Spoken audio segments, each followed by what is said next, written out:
We're frozen? You guys are all frozen up there. Mm-hmm. Okay. How long ago were you like that? All right.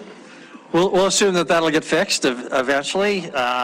Welcome, everyone. It is August 26, 2024. We're light tonight for various reasons. Some are out of town, some are sick, some are have family commitments, but we still clearly have a quorum. So this is a regular business meeting of the Billings City Council. Please stand with me for the Pledge of Allegiance, and then Councilmember Boyette will give us our invocation. I pledge allegiance to the flag of the United States of America and to the republic for which it stands, one nation, under God, indivisible, with liberty and justice for all. As we are gathered here today, please help us come with effective strategies that can enable us to move forward as a team in a meaningful way. Help us to generate good plans that are practical, sustainable, and easily implemented. Help us to tackle all the topics we need to discuss, come up with excellent solutions, and leave this meeting inspired and on time. Help us to act with character and conviction. Help us to listen with understanding and goodwill. Help us to speak with charity and restraint. And finally, with that said, please help us get along with each other for the good of our citizens and our community. Amen. Thank you. Denise, would you please call the roll? Councilmember Shaw, Excused. Gulett. Here. Neese. Here. Owen. Excused. Joy. Here. Kennedy. Here. Aspenleiter. Excused. Tidswell. Here. Boyette. Here. Repsis. Here. Mayor Cole. Here. We don't have any minutes before us tonight, council members, so council courtesies. Anything with Councilmember Joy? Thank you, Mayor and Council. I would just like to give a shout out to Public Works. They did a great job removing a monstrous pile of tree debris that was at Amon Park. I don't know if anyone measured how big those piles were, but Amon Park had a monstrous pile, and they cleaned up really well, and I just really appreciate that cleanup. Very nice. Thank you. Very good. Thank you for alerting us to that. Any other council courtesies this evening? Councilmember Kennedy? Saturday was the food truck battle, and I'd like to just thank publicly the Breakfast Exchange Club. This is their third or fourth year to do the food truck battle and be able to fund veterans programs throughout our community. So thank you, Breakfast Exchange. Thank you. Any other council courtesies? Seeing none, we'll move on. We do have a proclamation this evening in recognition of Healthy Tribes Wellness Month, and the proclamation reads as follows. Whereas we celebrate wellness for all of our people in Billings, Montana and surrounding areas, and whereas we acknowledge that many American Indians and Alaska Natives live and visit Billings, Montana, which has the largest population of American Indians and Alaska Natives in our region.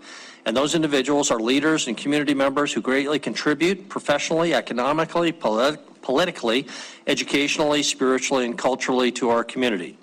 And whereas in particular, we also want to honor the sacrifices that many tribal citizens have made in defense of our great nation and recognize that our culture and community are more vibrant because of the special relationship that exists between the city of Billings, tribal nations, and many strong and healthy Native families. And whereas our community can play a significant role in helping to improve the health of Native residents and preserving the proud heritage of American Indians and Alaska Natives through programs that support wellness in mind and body and promote healthy lifestyles for all. And whereas we affirm the importance of such wellness events that celebrate and nurture the culture and heritage of these remarkable Americans who deeply enrich the quality and character of our nation and encourage all Billings residents to adopt healthy behaviors that promote good health for all.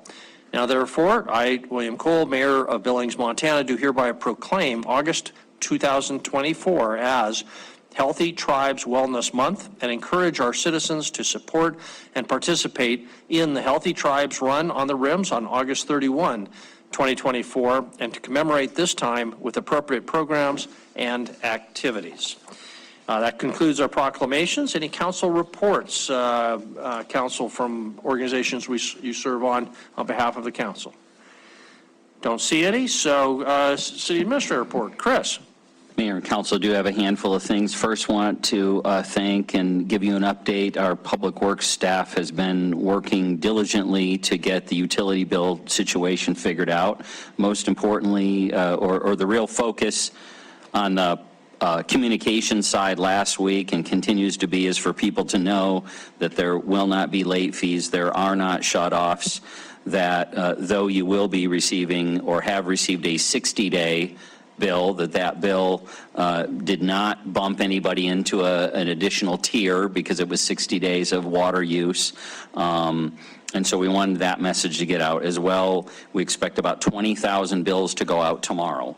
We'll also be working with folks if they want to pay that over, they want to work with the billing department and pay that over a time period. We're working with customers to do that. So the issue, I wish I could say, is 100% resolved. We're still working through it. Like I said, the biggest chunk of some 21,000 bills are going to be going out in the morning. That's that front. Secondly, as you're well aware, our relocation out of the Miller building so that the county could get in there and get that building renovated for themselves has all of our Miller building operations in various locations.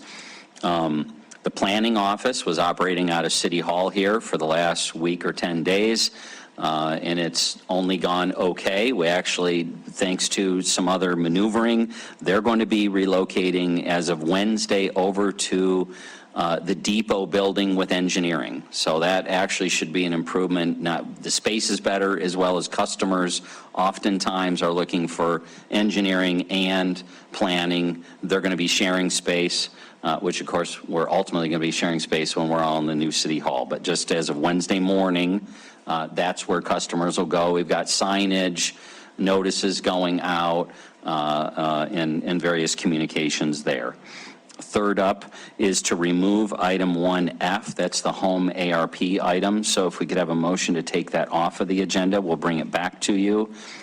And then the last item is item 1K. We don't need that item removed. There was some email activity and some good questions over the weekend. Frankly, a good catch by Councilmember Neese. We've got a $20 admin fee identified in the ordinance, and it really is preferable not to have the dollar amount in the ordinance. So remove that dollar amount. My understanding, there's going to be a motion to amend that. There was an email after 3 today, so that's the one ex parte communication.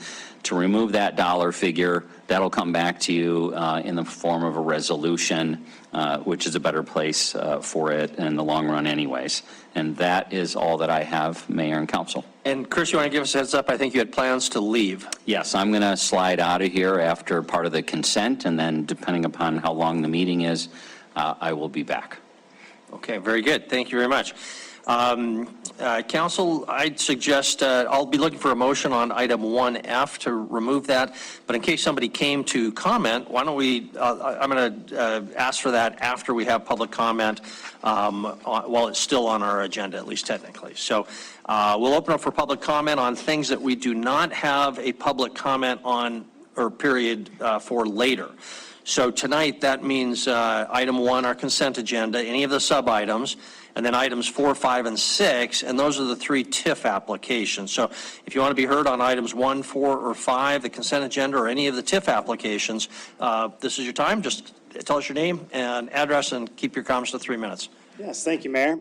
Dan Brooks with the Billings Chamber at 815 South 27th Street. I want to speak really briefly on agenda item number 4, the TIF application for the Alberta Bear Theater bollards. Not that we have a specific position on that decision that you have in front of you tonight, but we do want to emphasize the importance of those bollards because that was actually in the SEPTED report that we had conducted for Alberta Bear end of last year. So considering the nature of the venue, congregating large numbers of people coming and going to events, we think it's really important that City Council, because it is city property, provide that safety for patrons, for pedestrians, especially considering, I'm sure you all read the TIF application that notes just in the recent past, they've had a number of vehicular accidents and threats to pedestrians in the area. So Just want to emphasize that as a really important SEPTED project, and thank you for your time.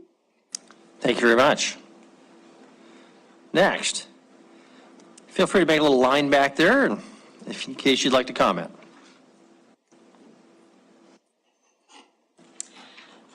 Good evening. I'm Jan Dietrich, the Executive Director of the Alberta Bear Theater, and again, here to speak on for support of the Bollards. First of all, I would like to thank you for the TIF funding that you gave us towards the renovation.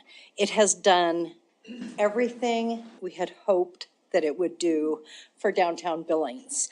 Prior to the renovation, we would have approximately 25 rentals a year. And those are primarily music and comedians, which bring in people from downtown.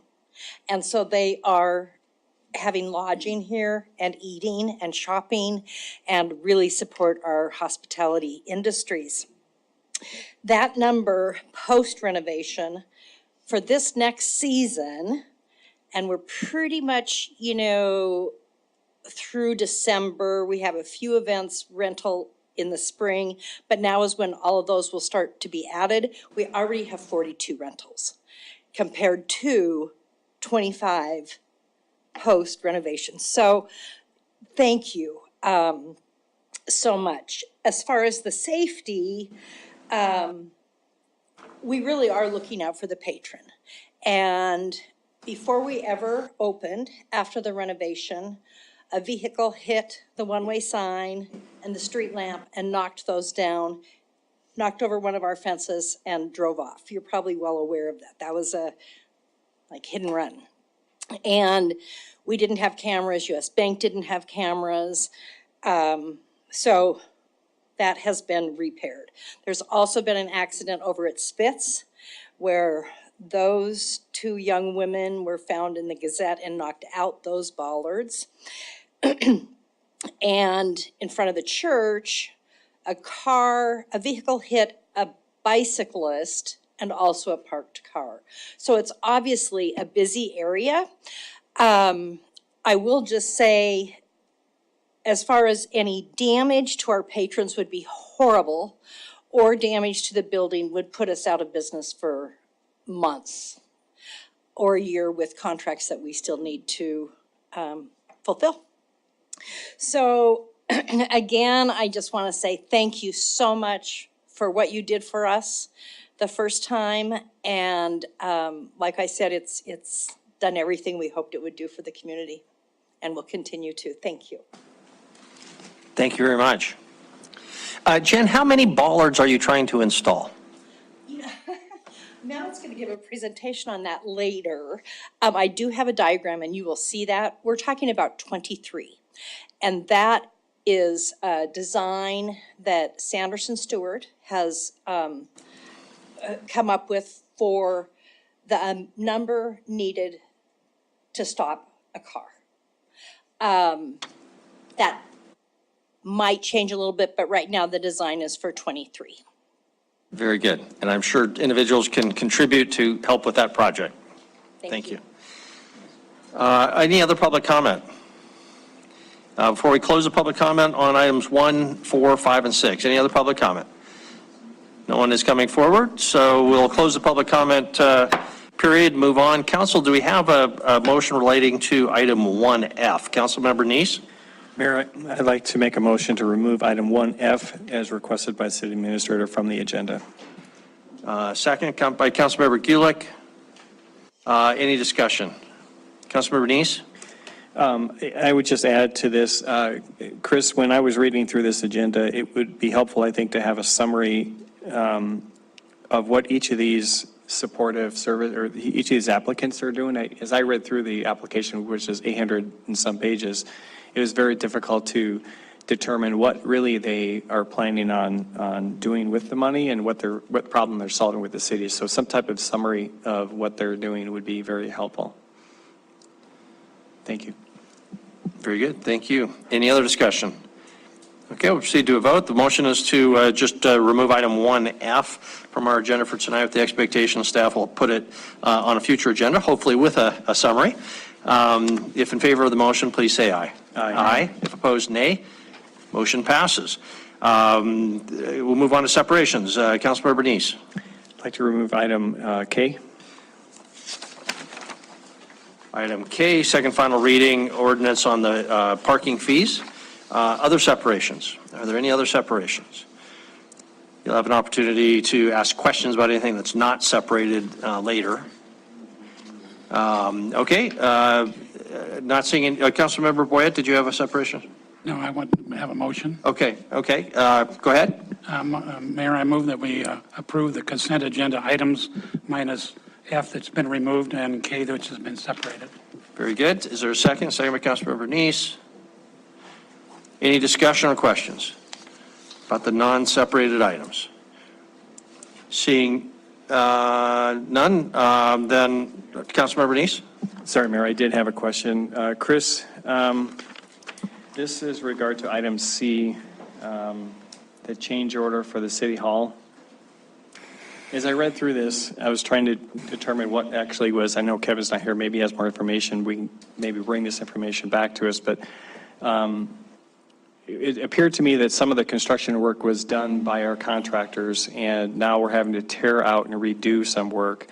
And, you know, I don't want to lay the blame on anyone, but I understood from the beginning we were going to be doing historic tax credits on this. And so I'm hoping that there's something that would cover some of these expenses that the city did, because it looks like we're having to spend $1 million to get, you know, the $5 million and, you know, or the 6 something million. We're going to kind of net, we're losing $1 million in what we're saying. So I don't know if there's any type of ability to go back to, I would think the contractor, maybe the architect, something who's kind of handling this project for us with these historic tax credits, and see if there's some way that they can kind of recoup for some of these additional kind of duplicate expenses.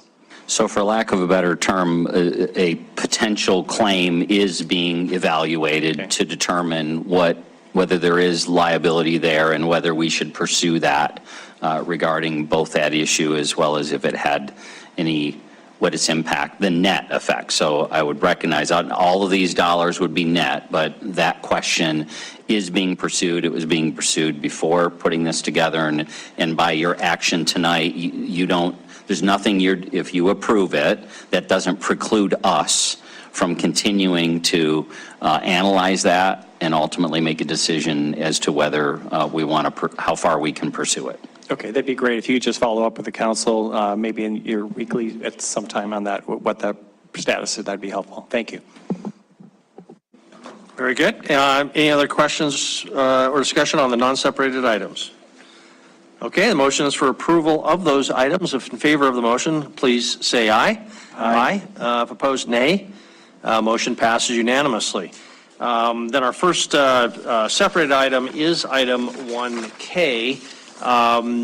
Councilmember Neese, that was your separation. I believe we do have some alternate language that Gina prepared, was distributed by email to the council. So I'll turn it to you, who may turn it to Gina. Councilmember Neese. Actually, I'm going to go ahead and make the motion on it. I move to approve the ordinance amended sections 24,457, 24,467, 24,473, 24,1004 through 24,1006 BMC concerning parking fees and violations, including the following edit: remove the phrase "a $20 administrative fee" in section 24,1004 C1 and D, and replacing it with the phrase "an administrative fee."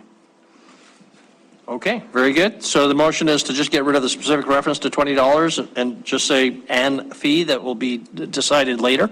Gina, you want to add to that? We don't have a, let me get a second and then we'll turn it over to Gina. Is there a second? Second by Councilmember Gulick.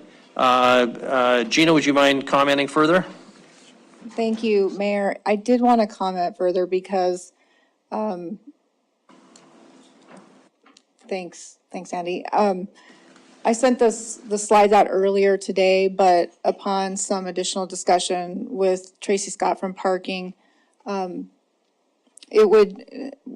want council to consider whether you would like that administrative fee to be set by resolution or set by administrative order. Either way, there isn't any authority in the code for it right now. So the So some language does have to be added, as Councilmember Neese just indicated.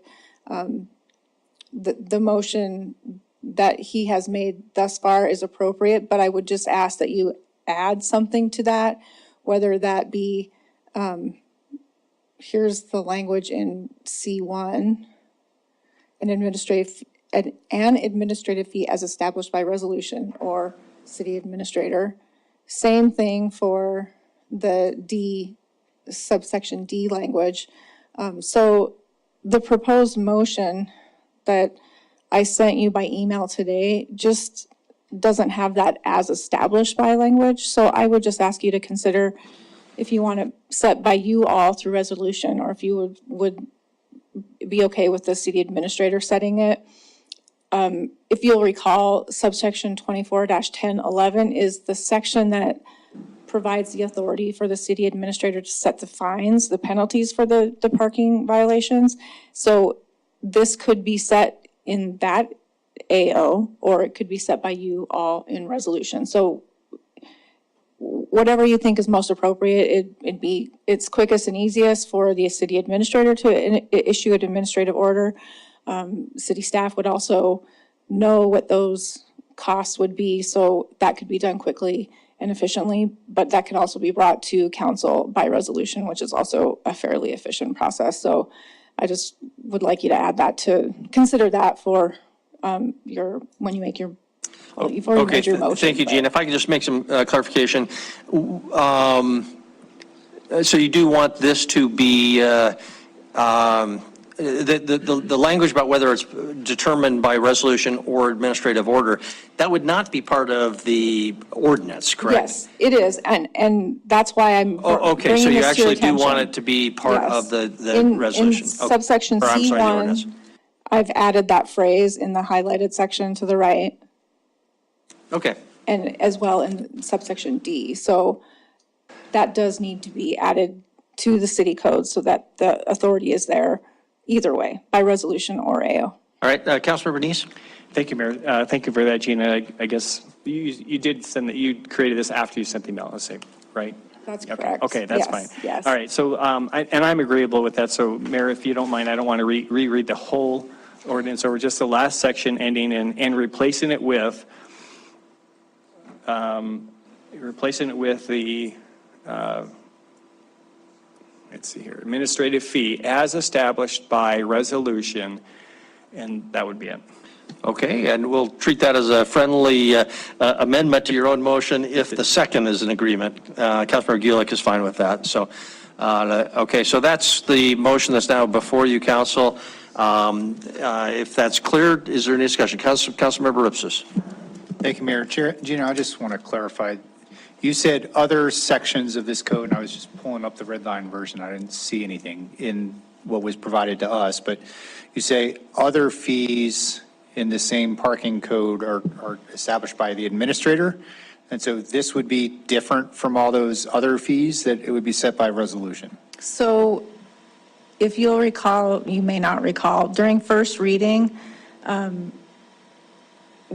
staff recommended that you remove from the proposed ordinance section 24-1011. And the reason for that is we didn't want to amend or repeal that section, because that's the section that sets the fines. That's the section that sets provides the authority for the fines to be established. A bond schedule for the parking violations are established by the city administrator, and that's done by administrative order. And that's the way that that's been done for some time, and so we didn't want to remove that. So you're not seeing that in your clean version because it's been removed. But that section just allows for the fines. It doesn't provide authority for an administrative fee. So we do have to establish in the code that there's authority for this administrative fee to be established. And it can be established by resolution or by administrative order. And now the motion before you is to establish that by resolution. So that'll come back to you all later. Councilmember Ripsis? I guess I'm just kind of wondering about I'm wondering about the need to have a different process for this particular fee versus the other fees. Is staff feeling that it would be better to make all of them consistent, or it doesn't really matter, just do what we're going to do? I mean, Councilmember Rousseau, I think staff would probably prefer it to be done by administrative order, just because if for some reason the process becomes more arduous and it needs to be a $25 administrative fee, that could be done quickly and easily. But it's also not a huge burden to bring a resolution to council either, so it's totally your call. Okay, further discussion? Councilmember Joy? Thank you, Mayor and Council. I just wanted to ask City Attorney Dole, part of the reason why this has come forward is that we haven't actually revised this for a long time. Is that true? So I just wanted to get that clarification. Thank you. That's correct. This particular section has been, I think, since the 90s, that it hasn't been reviewed. Most sections haven't been reviewed for some time. Okay, Councilmember Joy? Just a follow-up question then. If we use a resolution, will this then become something it lingers and we don't review it, and it gets a little bit more difficult to tweak the fees, the administrative fees? Thank you. Actually, parking does bring a resolution to council annually I think it's annually. I'm not sure where Tracy is. It's usually about every 3 years. So there is a resolution that's brought to council periodically, perhaps not annually, to set different rates for different parking meters and things like that. So that could be brought at that time. It would be reviewed regularly, perhaps not annually. Okay, thank you. Councilmember Nice, I think you wanted to comment. You've heard the discussion. One obvious question is, are you okay with this inconsistency because you feel strongly about the resolution part, or did you want to change your motion based on that discussion? But I'll leave that to you. Councilmember Nice. Yeah, I'm going to leave it as a resolution because as Gina, I was just going to bring up the fact that as Gina mentioned, part of my email discussion, I don't know if you had a chance to read through all of it, was we do look at the parking fees periodically, and the last one was in October 23. And we have been working with parking to make sure that their fees are set appropriately from time to time. So we do see those fees fairly often. So I don't think this is a fee or resolution that we won't see, or it can't be changed easily in a resolution. And even if staff does need to make that change, resolutions are very easy to be brought to council and can be updated. And then it gives us as the city council really that oversight for our residents that, of what the financial aspect of our city is doing. So. Okay, thank you very much. So the motion is for approval with the clarification that the exact amount of the administrative fee would come back to council by a resolution. Is there any further discussion? Okay, if the motion is clear, if in favor of the motion, please say aye. Aye. If opposed, nay. Councilmember Kennedy votes in opposition. All other council members voting in favor. So the motion passes 7-1. That concludes then our consent agenda. Bring us to our regular agenda. Item number 2. Denise, would you read item number 2? Public hearing on first reading ordinance for zone change 1051, located at 122 North 12th Street. Zoning Commission recommends approval and adoption of the 10 review criteria. Very good. Anna will bring up the paperwork.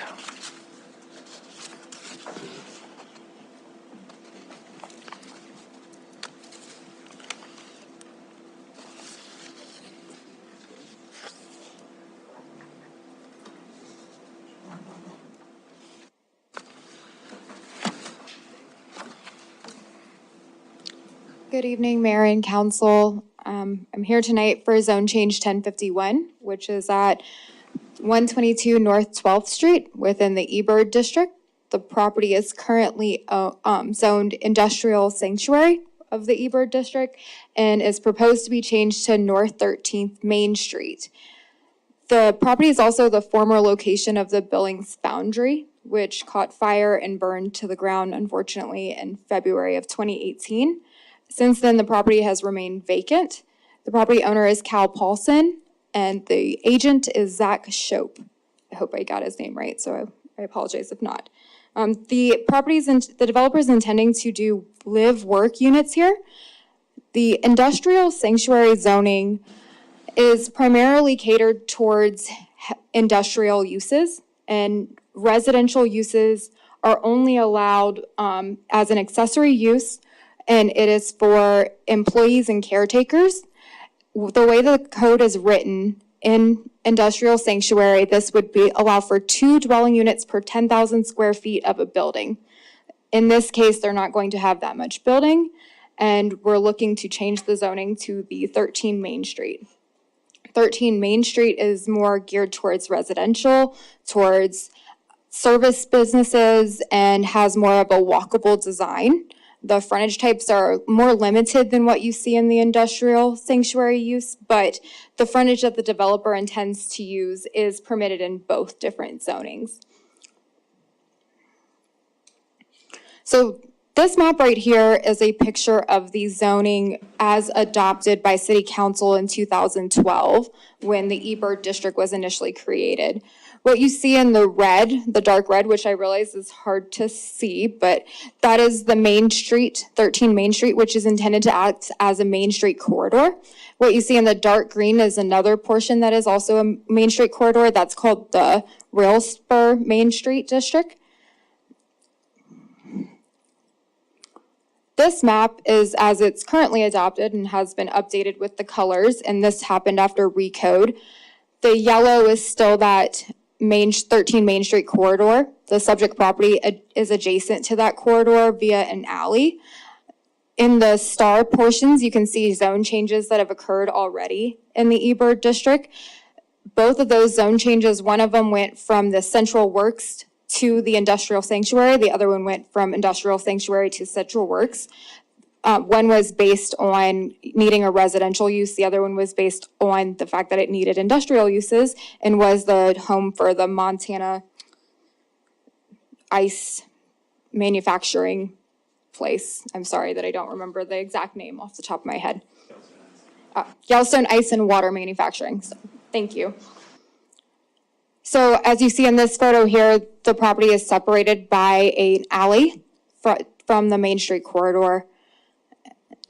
Staff is recommending approval, and the zoning commission is recommending approval based on that the zone change meets the growth policy, infill development policy, and the eBird master plan. The adjacent uses and zoning compatibility are compatible with the proposed zoning. It's located within a street. Improvements have been recently installed for storm drainage and for sidewalks in the area, as well as street lighting. Vacant parcels tend to devalue adjacent property values. The reason being is that just not knowing what it is in an appraisal gives a little bit of a downpull to the area. The developer also approached the Billings Urban or Industrial Revitalization District Property Owners Group, known as the BIRD, to discuss their ideas, and they were in support of this change. And we also got word from Michelle Harkins, who is the director, and she supports the projects and feels that the rezoning is appropriate to this development. Oh. Sorry about that. So this is the subject property. Whenever you're standing on 12th Street looking west,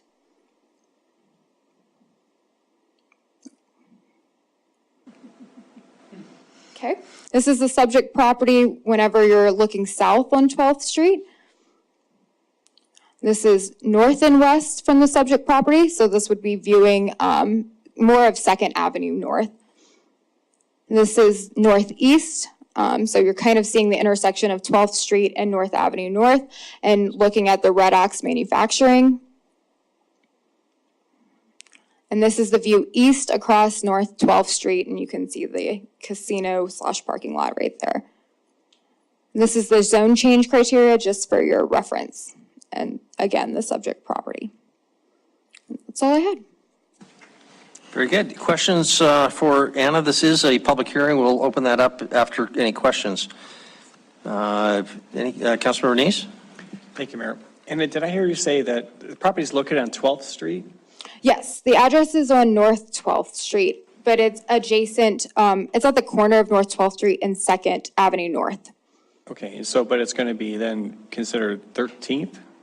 Or it's still going to retain It's the address? 13th, the name of the zoning district that they're requesting is called 13th Main Street. So it's just separated from the actual 13th Street via an alley.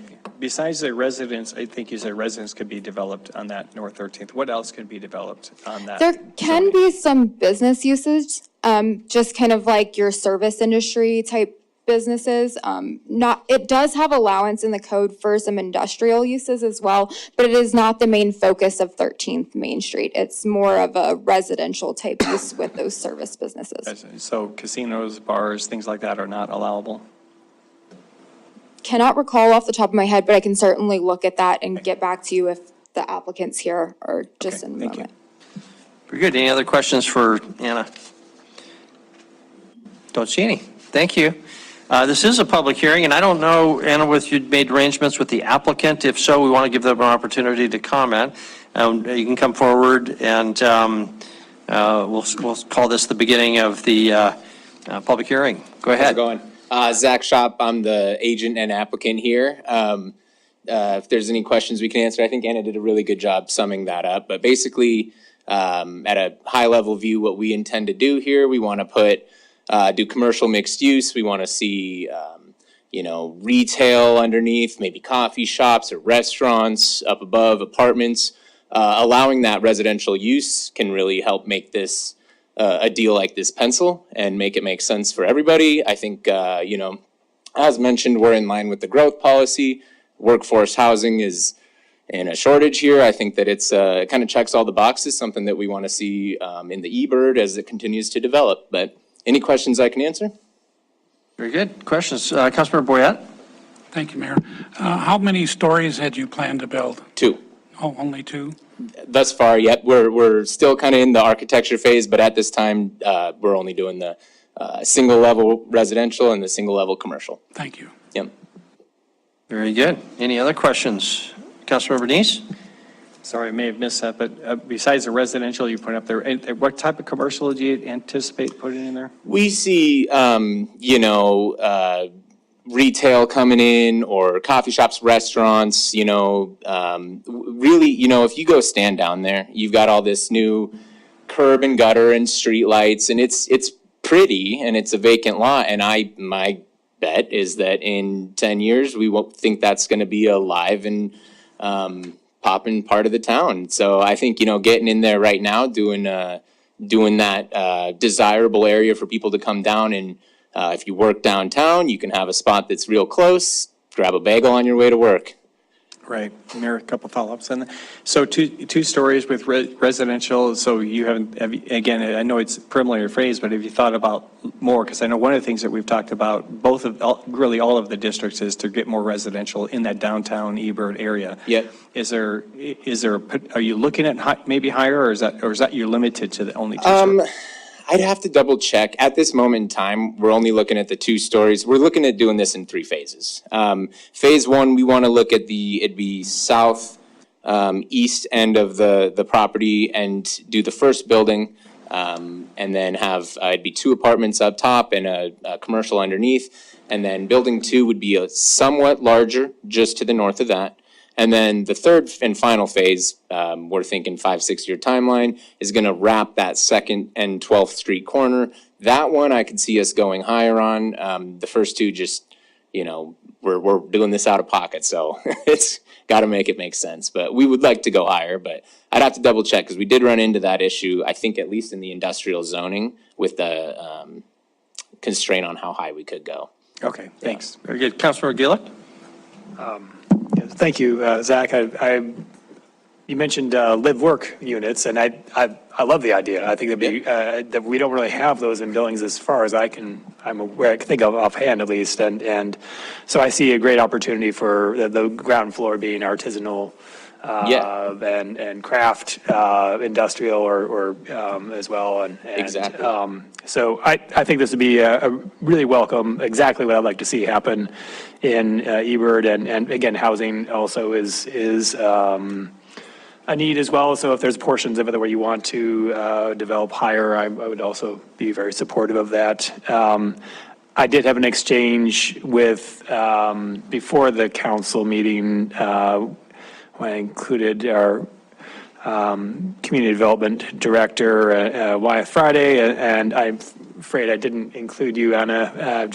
I've forgotten to include other folks. But I think we should be thinking as a city staff and council about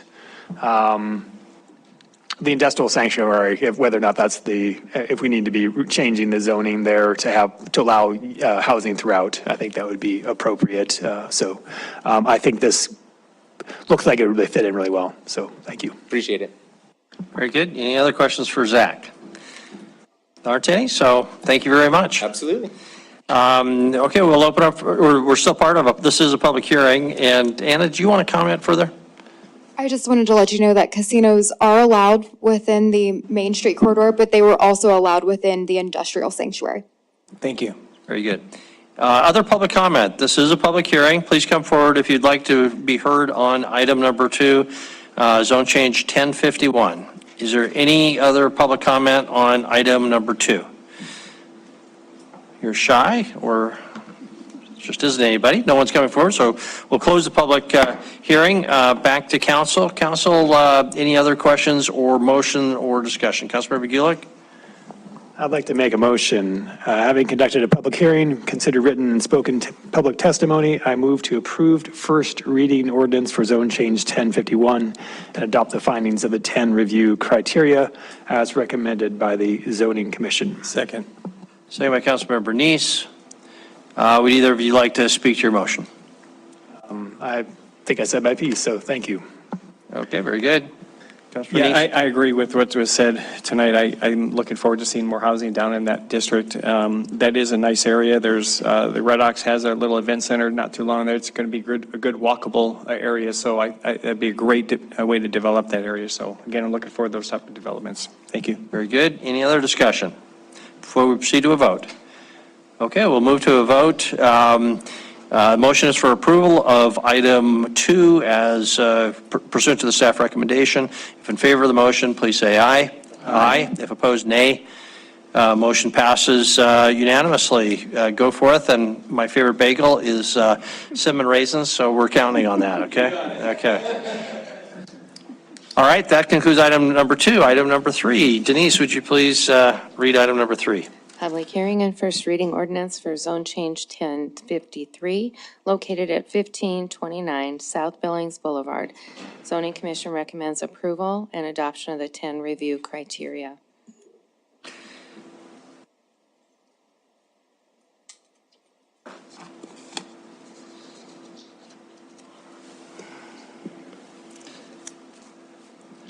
Good evening, Mayor and Council. This zone change is a zone change in the South Billings Boulevard Urban Renewal District. The property owners are the Hanser Properties. It was purchased by Hansers a few years back. The house on the property is in disarray. And when they purchased it, it had about a half an acre of open storage and salvage in the yard, and has since been cleaned up. The two different zoning districts are very different as far as uses that are allowed. The N2 allows 1 and 2 family dwellings, as well as home occupations and group daycares, and the standard accessory uses for residential, whereas the CX zone districts allows retail and service businesses, auto-related uses, as well as residential throughout. It also allows the parking and storage, which is why this was chosen. The intent is to use the property for temporary storage of abandoned vehicles for 30 to 60 days until they are reclaimed or salvaged and disposed of. The CX district would allow the storage, but it also allows the possibilities for future use, which could be something like employee housing in the future if they don't need the storage area. So the zoning to the south and east is N2, and then there's light industrial to the north and west. 2 of those parcels are owned by Hansers, and the parcel directly across the subject property is the Mountain Supply.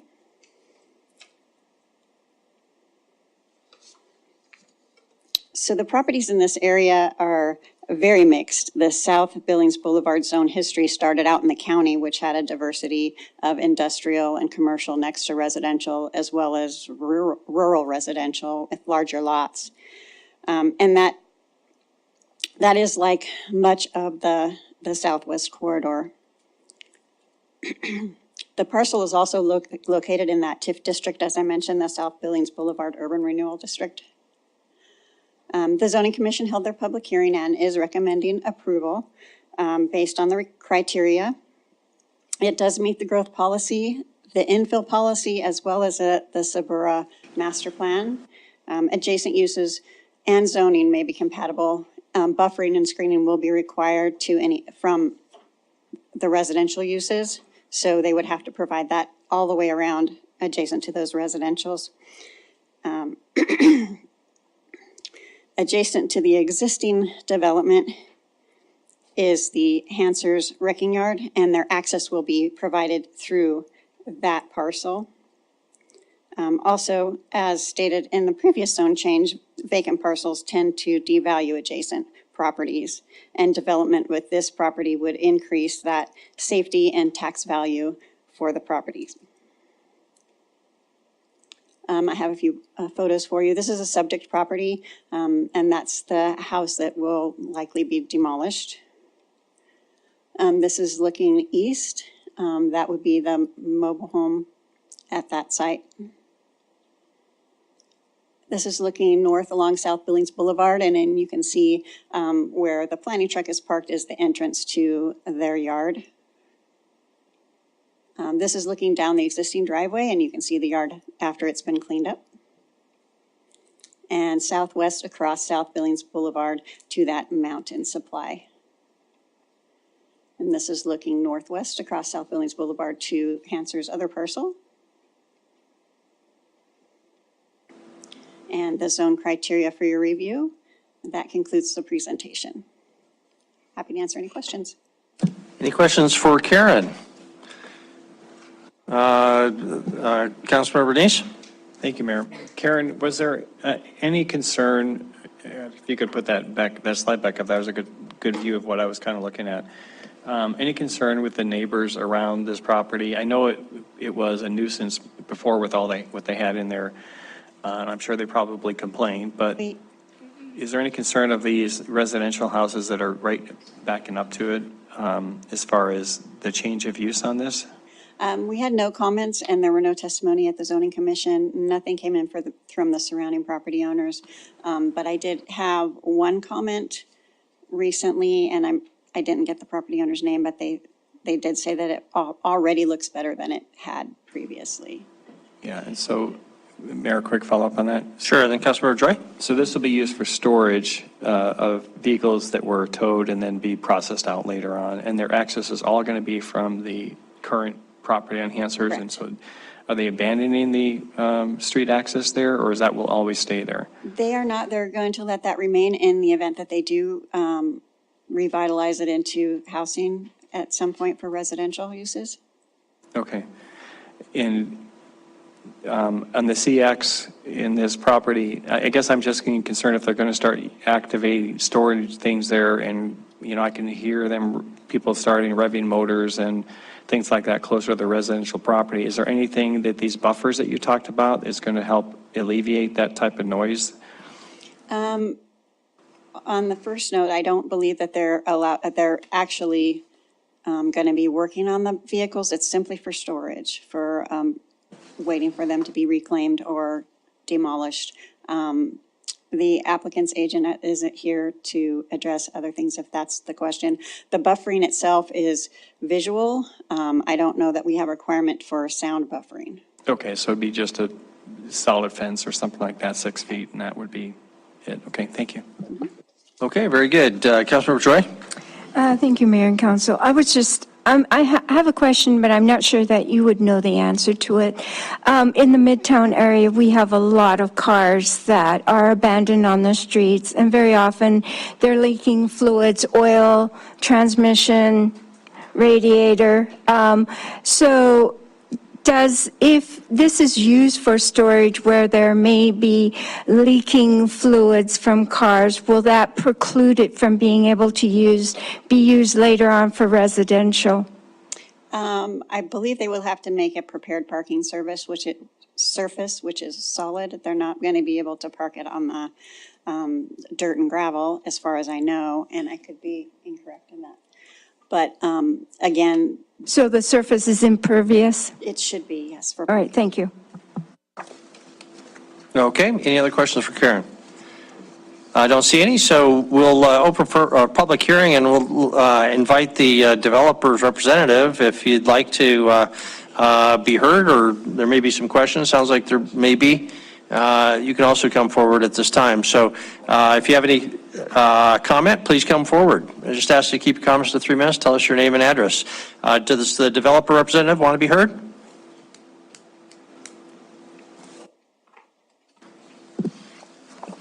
Good evening. My name is J.W. Pappas, 5420 Molo Road. I am the applicant's agent and wanted to help address any questions or comments that you guys may have on the project.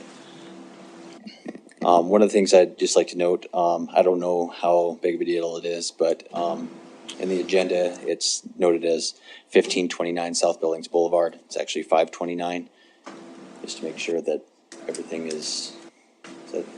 But as they mentioned, the project will serve to change from a residential to a commercial zoning district.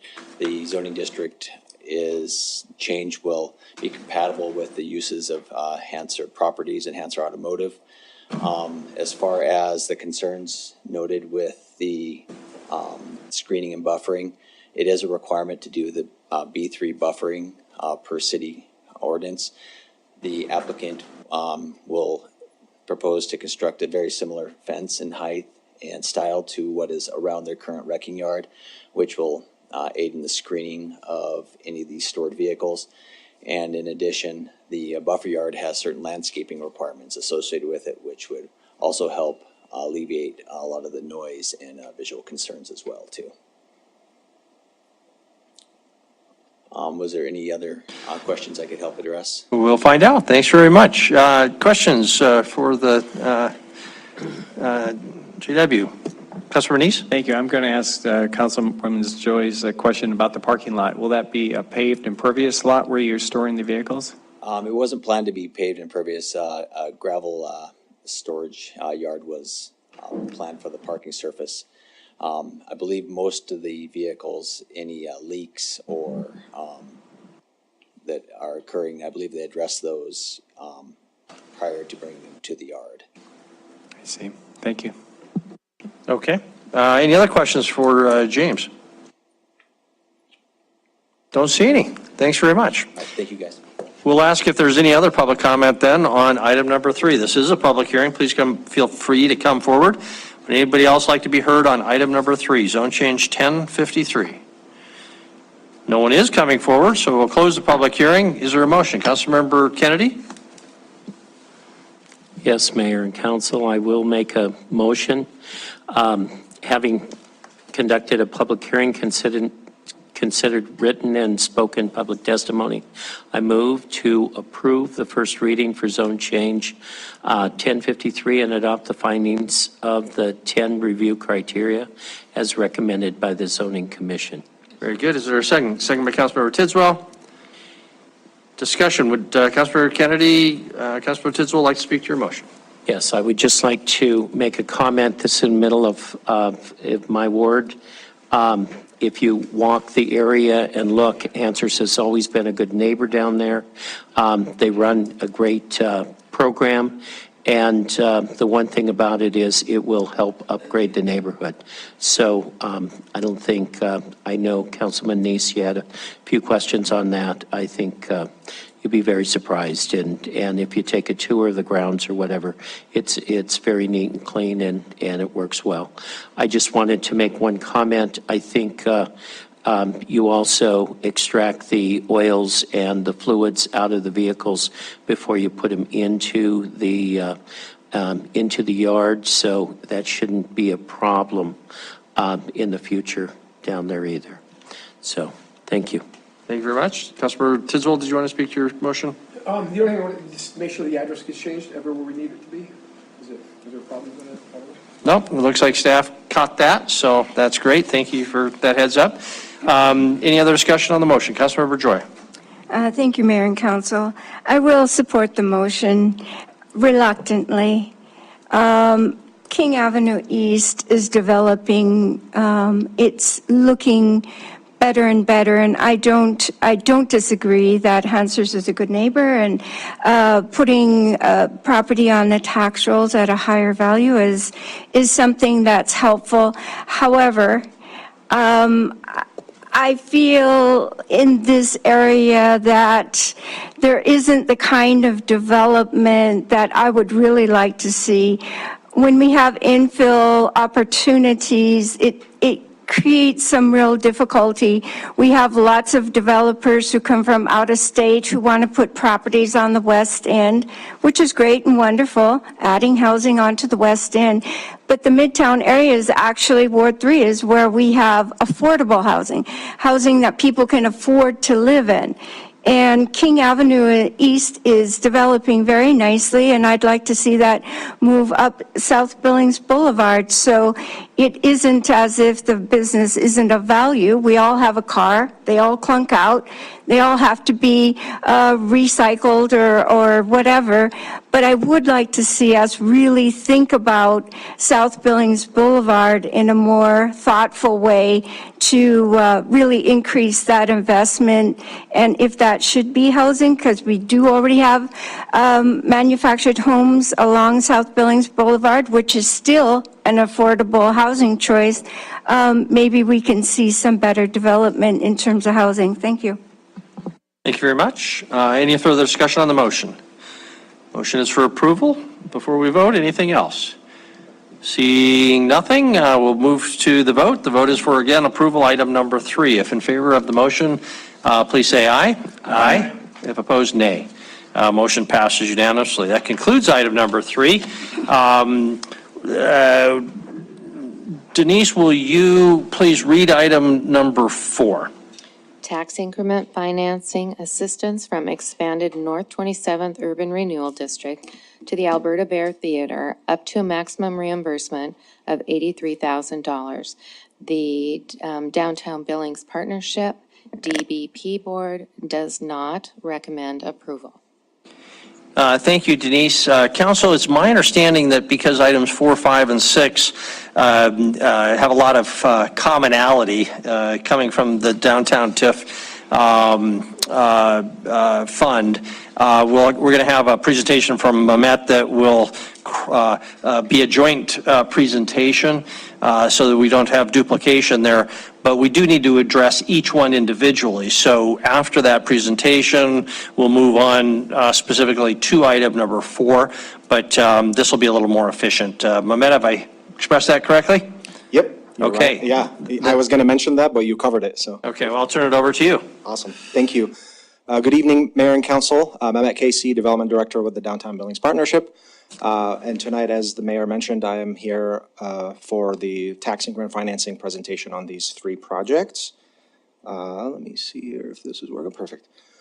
So I'll start with the Alberta Bear Theater, and I'll explain the logic behind my photo placement on the right side, but a little bit of timeline. The application was reviewed by the Downtown Billings Partnership Committee back in January of this year.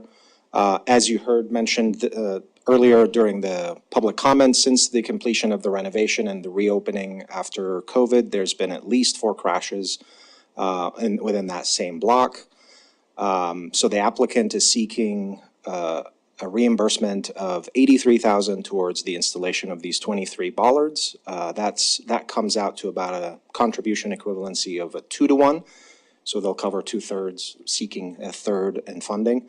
That's in relation to the TIF's policy, city policy, and the preferred threshold for the private to public investments.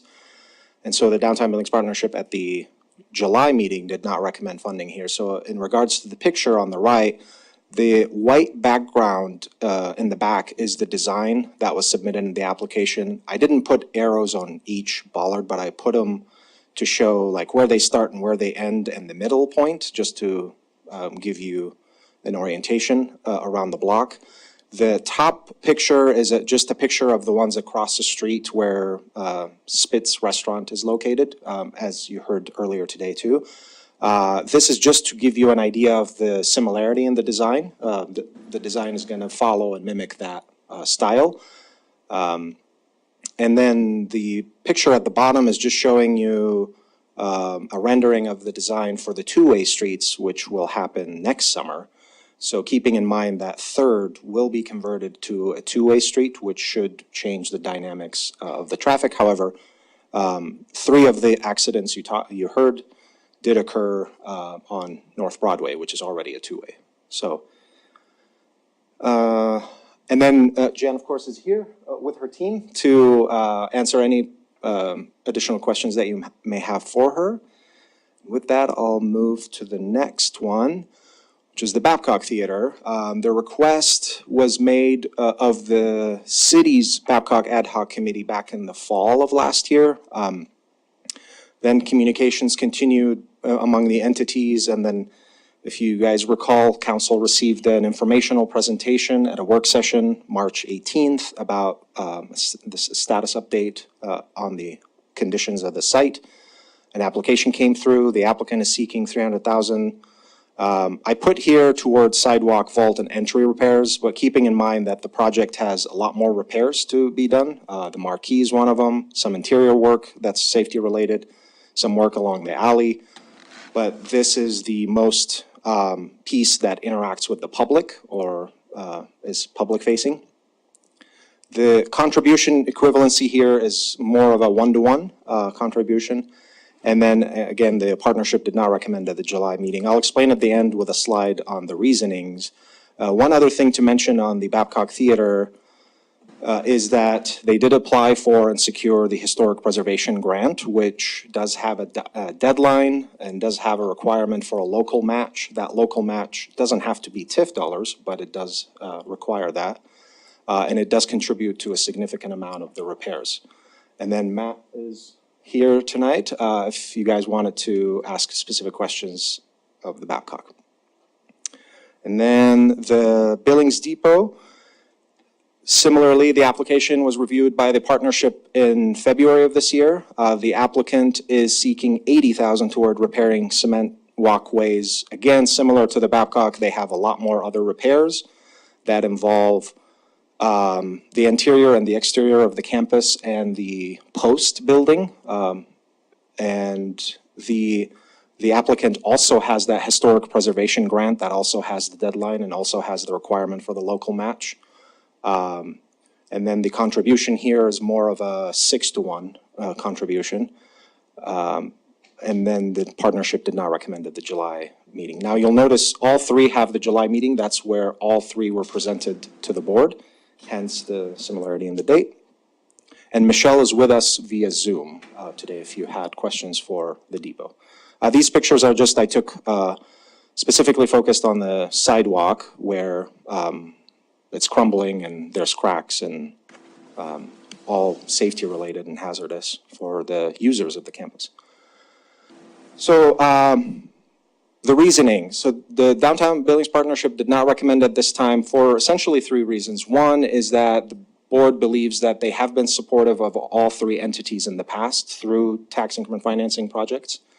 And 2, they found the blight argument to be challenging with all 3 sites. And 3 is to focus our efforts towards the strategic priorities that you've seen back at the budget cycle. The slide on the right is the fiscal year 25 priorities for the partnership, but they've also been the same priorities for the partnership for the past 4 years. These also come out of the urban renewal plan, which informs the decisions made to expend tax increment financing district. So essentially they're mixed use with housing and retail opportunities. That's what anchor developments means. Infrastructure expenses like the 2-way project we talked about, public safety and SEPTED, and then business development. So these are the three reasons for not recommending at this time. However, given the significance of these assets and their importance on downtown, the Downtown Billings Partnership did direct me to work with city administration to bring forward to you at a later time a recommendation that is more holistic, comprehensive, long-term on how do we maintain these city-owned assets. And in that future conversation, we would add the landmarks Sky Point as well, because that is also city-owned, and also we've used TIF dollars to restore it recently. So with that, I will open it up to comments, questions. Okay, thank you very much. Council, I'm going to direct questions to Mehmet, and then we'll open it up for public hearing. What I would like to do is have a joint public hearing on all three of these, because if we just deal with one, they're so interrelated that I'm afraid we would only hear about the first one, and we'll develop certain expectations and direction that wouldn't be fair not to give the other organizations an opportunity to comment as part of that initial discussion. So Councilmember Joy, Councilmember Boyette, Councilmember Neese, for questions for Mehmet. No, I'm sorry, this is regarding procedure. Okay, we'll deal with Councilmember Neese's. I think I'd like to hear from our attorney on whether or not we can have public hearings on three items before even, two of the items we haven't even read yet. And I don't mind doing something like that as long as we're suspending the public hearing and coming back and doing it orderly.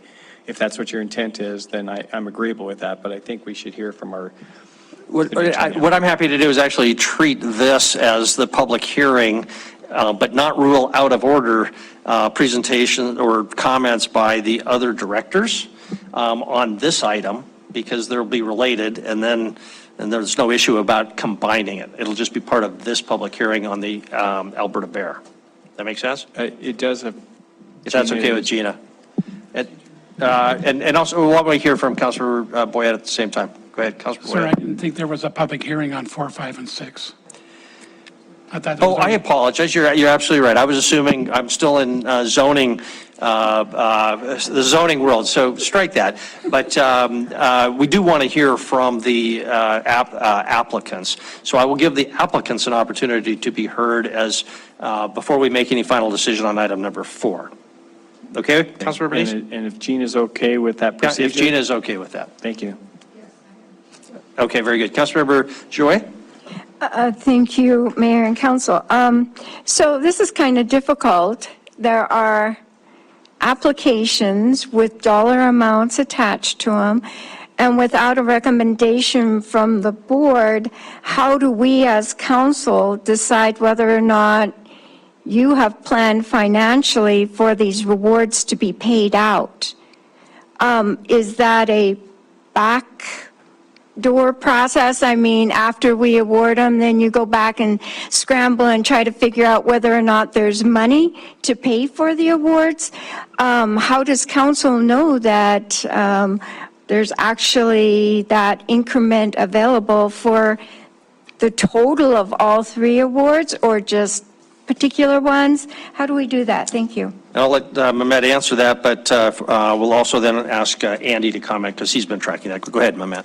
Yes, Mayor and Council and Councilmember Joy, excellent question. I may have to lean on Andy, because I want to say my answer would say it depends, ? And that's why I might lean on Andy with that, because it depends on if you're asking about just fiscal year 25 and whether or not we have cash on hand, or if you're looking at the whole district, given the news that you probably have heard and received about the devaluation of the district and what that means long-term. And so let's ask our finance director to comment, and then he'll stand for any other questions from council. Good evening, Mayor and City Council. As Mehmet alluded to, you probably have heard the value of the district declined about 7.5%. This most recent year, we expect a similar reduction in tax revenue, though not identical. This has been updated to reflect an expected 7.5% decline in tax revenue. This is the cash flow kind of tracking we use on all of our districts. Additionally, the entitlement share has increased slightly, but then the net revenue is down about $170,000 to $200,000 a year, so we estimate. then we just take that same revenue and project 0% growth going forward. It's impossible to predict what's going to happen in the future. But with all of that in mind, on here we keep a running total of what is presently outstanding that has been approved. So kind of just to help track when we anticipate we're going to be making these payouts, not necessarily exactly when. But additionally, in FY25, the budget included $300,000 for miscellaneous projects. In each of our districts, we do include some amount for projects that haven't yet come to you because we don't want to approve a project and a budget amendment every single time. So there is $300,000 in the FY25 budget for miscellaneous projects.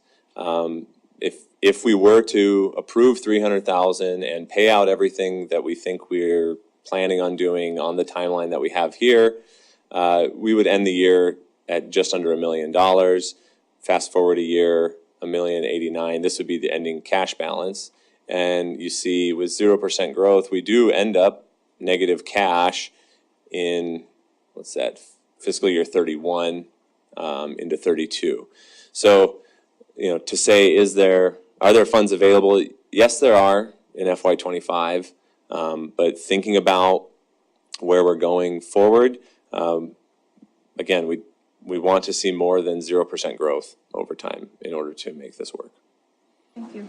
I guess the last point I'll make is if you did award $300,000 for any combination or any of these projects, you're making the decision. I think that's the project we're going to do this year, because all these other things have been approved and budgeted. So there aren't other funds that we're expecting to have available for new projects in fiscal 25.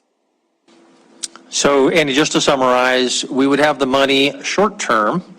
The cash flow would be okay, but long-term would be robbing Peter to pay Paul, because we would, with these projections, assuming no changes and using the most updated data that includes about a 7.5% reduction, we'd be about $90,000 in the hole come fiscal year 31.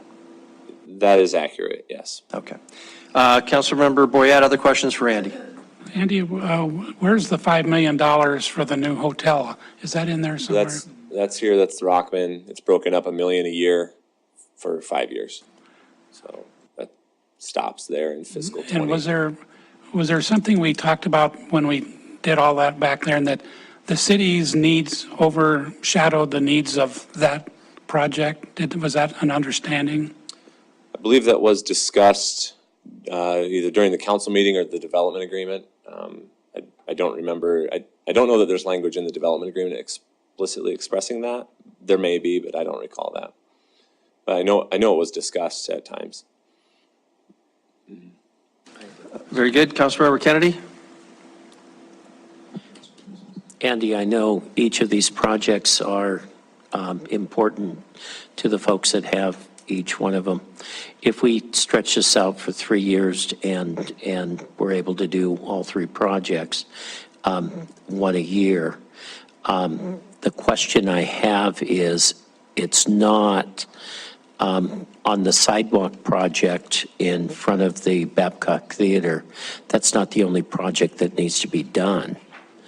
And so are you working with the folks at the Babcock Theater on an overall plan for the next 5 years? Or are we doing something like the Downtown Business District is suggesting? Are we going forward on that? So I'm, Mayor, Councilmember Kennedy, I'm not working on anything with Babcock Theater, but I believe the recommendation in the staff memo for the Babcock Theater from Chris is that that generally tonight it not get approved, but that he will come back this calendar year after working with the Babcock Theater and city staff to develop what I understand to be more of a comprehensive plan for short-term repairs as well as long-term. I would fully expect that what comes back to you will be from the TIF district in some capacity, but, you know, to examine the scope of the project and bring something back to you in relatively short order. Okay, then I have a follow-up question, Mayor. Go ahead. Then Andy, if that's the case, that's probably going to have to be the case for the, over there at the depot, because it doesn't look like it's just sidewalks. There's probably some other things to go on, so there's a ongoing things there.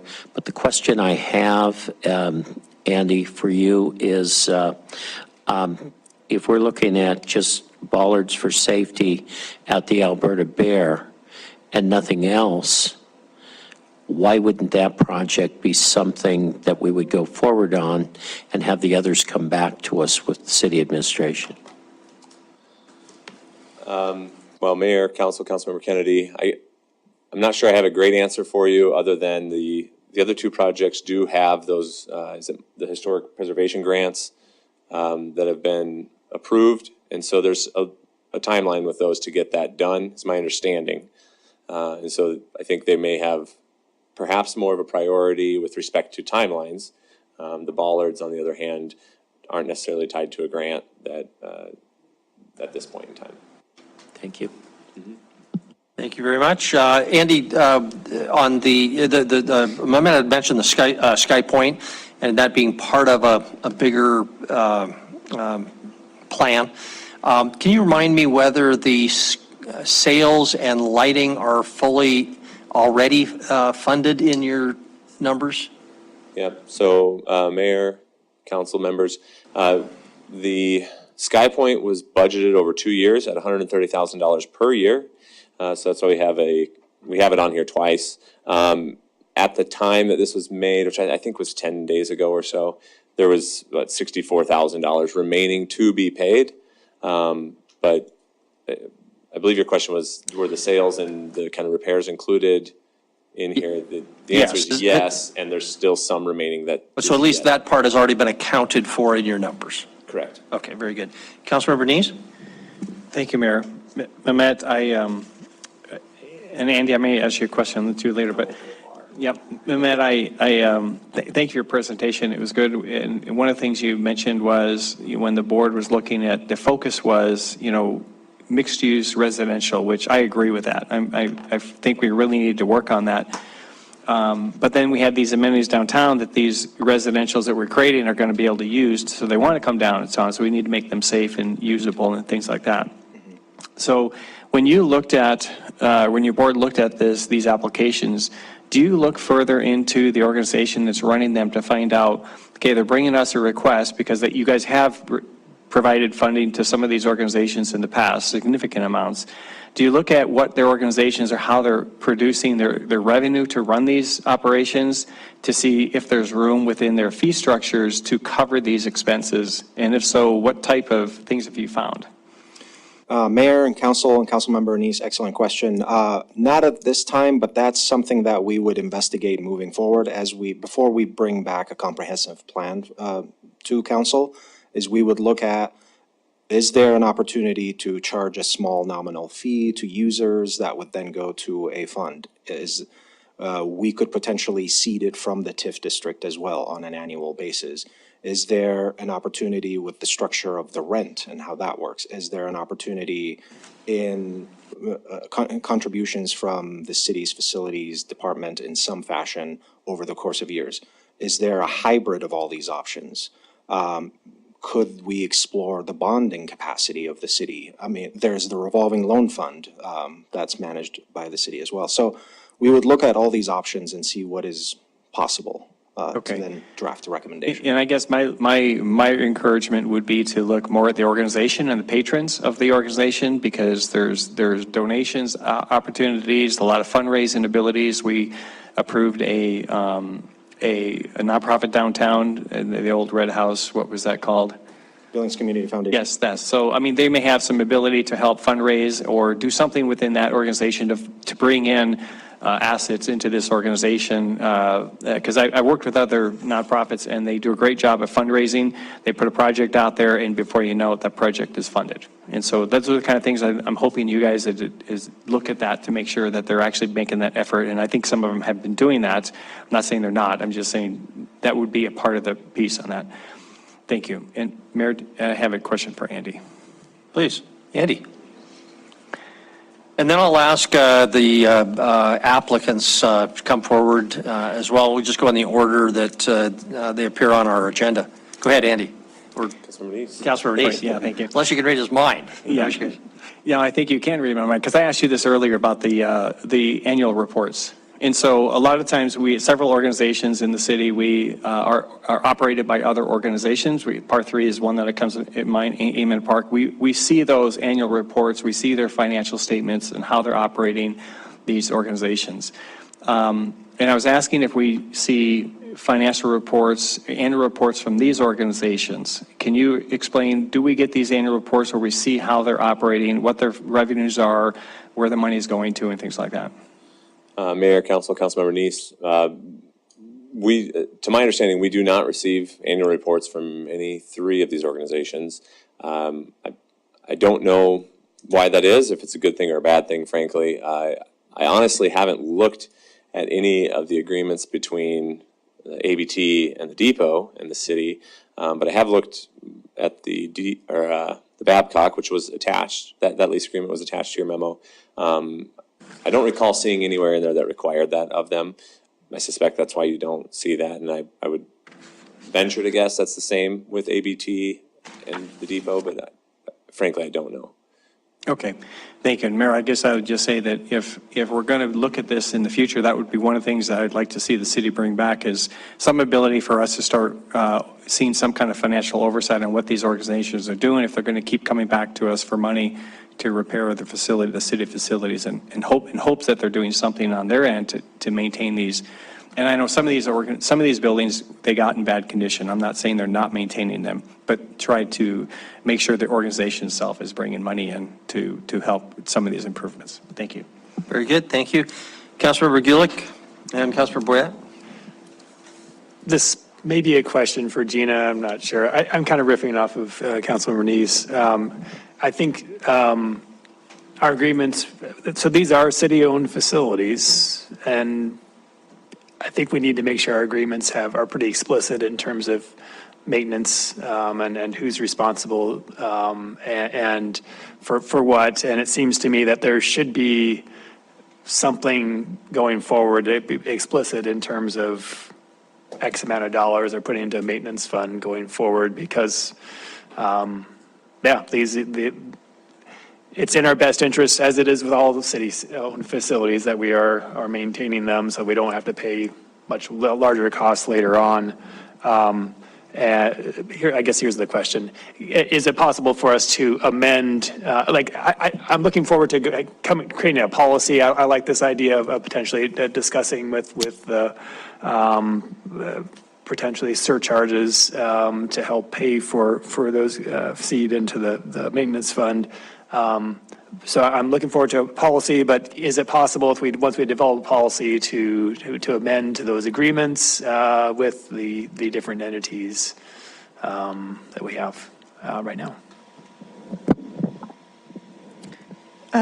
Thank you for the question.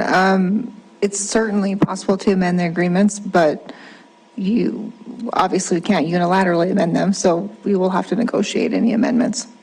Yep. Okay, Councilor Boyette.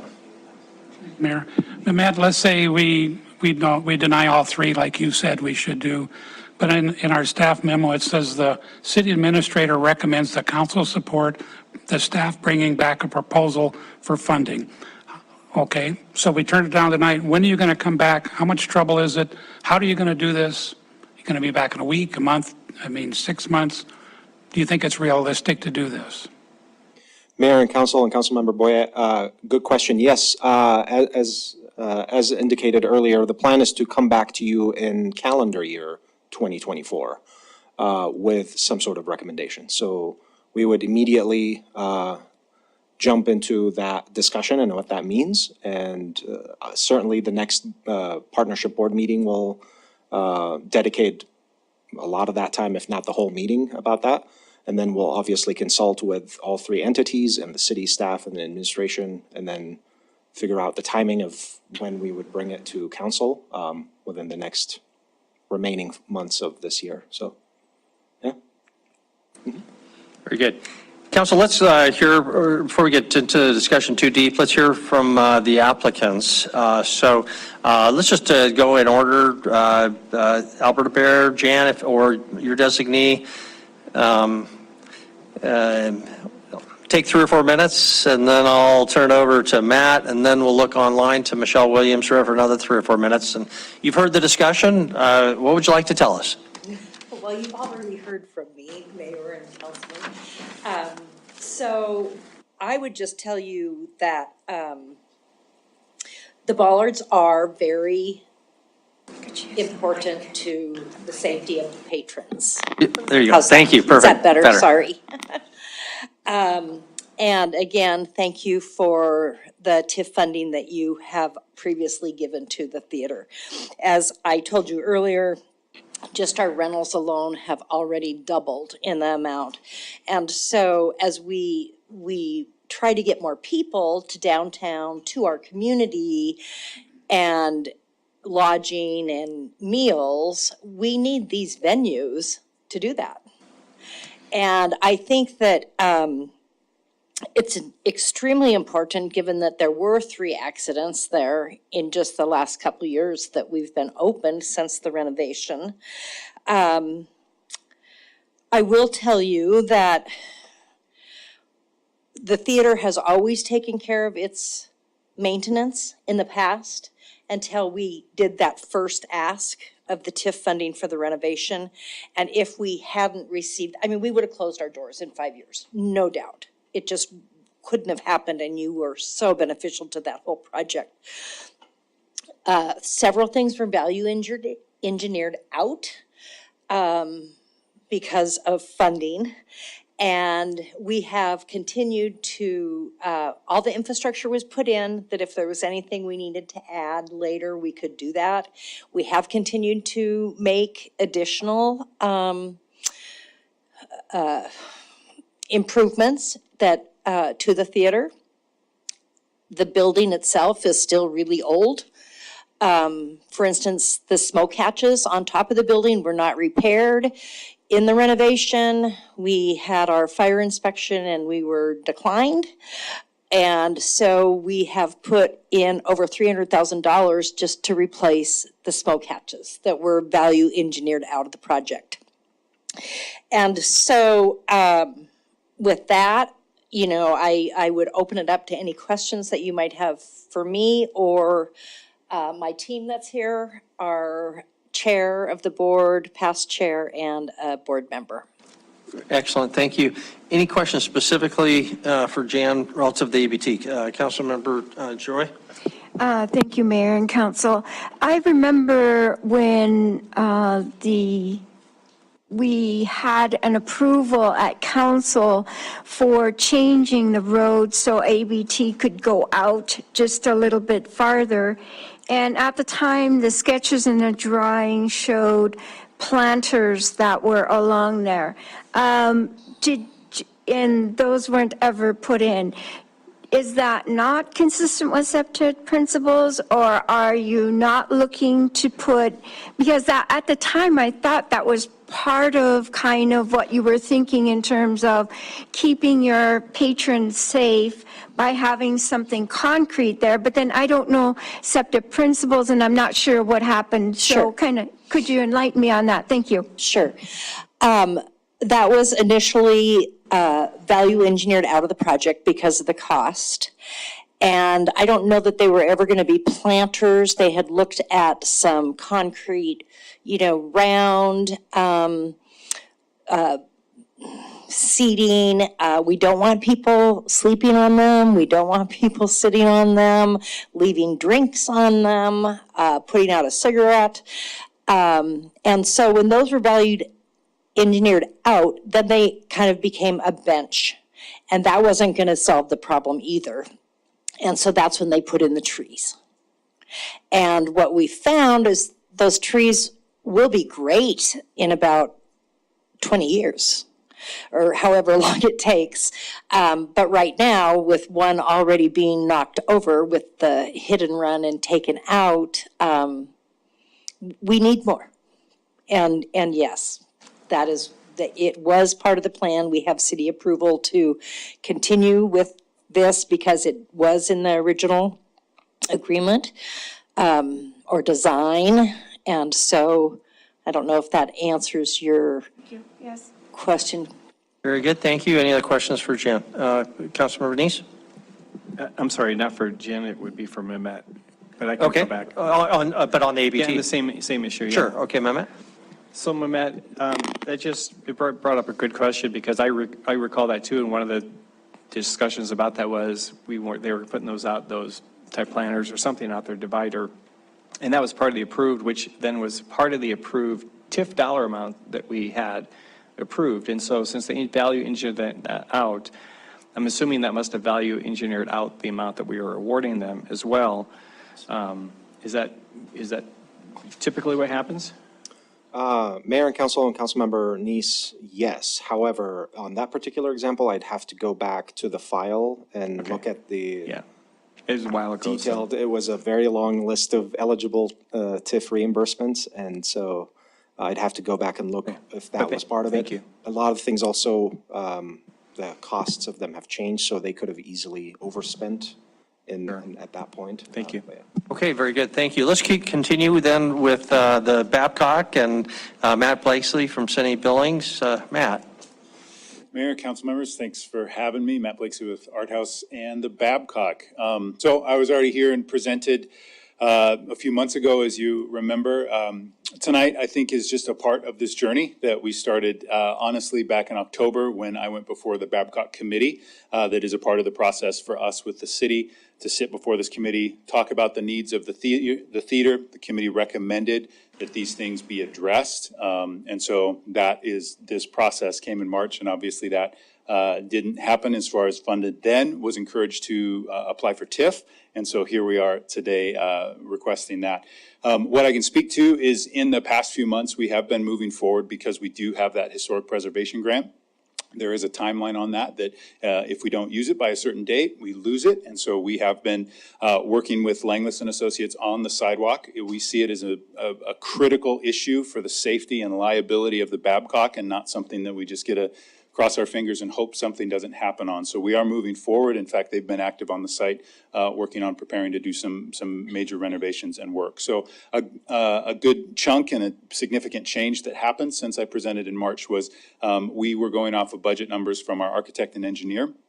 Since that date, Langlis and Associates have really spent a lot of time, boots on the ground, investigating, getting some hard numbers together, and those hard numbers, to no one's surprise, have gone up from what we originally estimated. So that is going to help us with the sidewalk project. And then other liability issues and pieces. If you walk by or drive by, you'll see an old chimney stack that is brick and looks like it's going to come down at least by piece, slowly but surely, and we see that as a huge issue in liability, and so would work to address that with these funds, along with some balcony issues and some safety issues with one of our mop closets. These are all things that we inherited when we took on the Babcock. They are not surprises to us, but this whole process, I would just wrap up with, is us as Art House Billings working to figure out what this partnership with the city looks like. We believe that the city cares about this property. We stepped into it believing that we were in a partnership in making this happen. And I can say up to this point, the maintenance and HVAC and certain issues, we have invested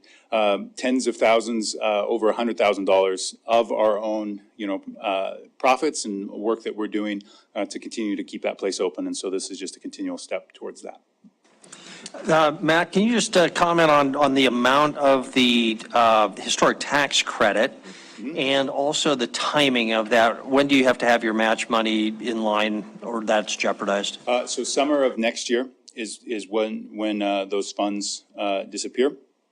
And those funds are not just for the sidewalk. Those funds are for new exterior doors, both on the main entryway and then also along the alleyway. We have some old doors that security purposes and then environmental purposes replace those. And then we also have funds for new exterior flooring as people are walking into the theater. If you've walked by there, you see stained concrete that is no longer as stained, or it's stained with other things that we're not as happy with, that we want to address that and bring that back to a shine and a beauty that as people are walking in, they're able to engage with that as well. So how much was the amount of the grant? Excuse me. So the amount of the grant, I believe, was around $268,000.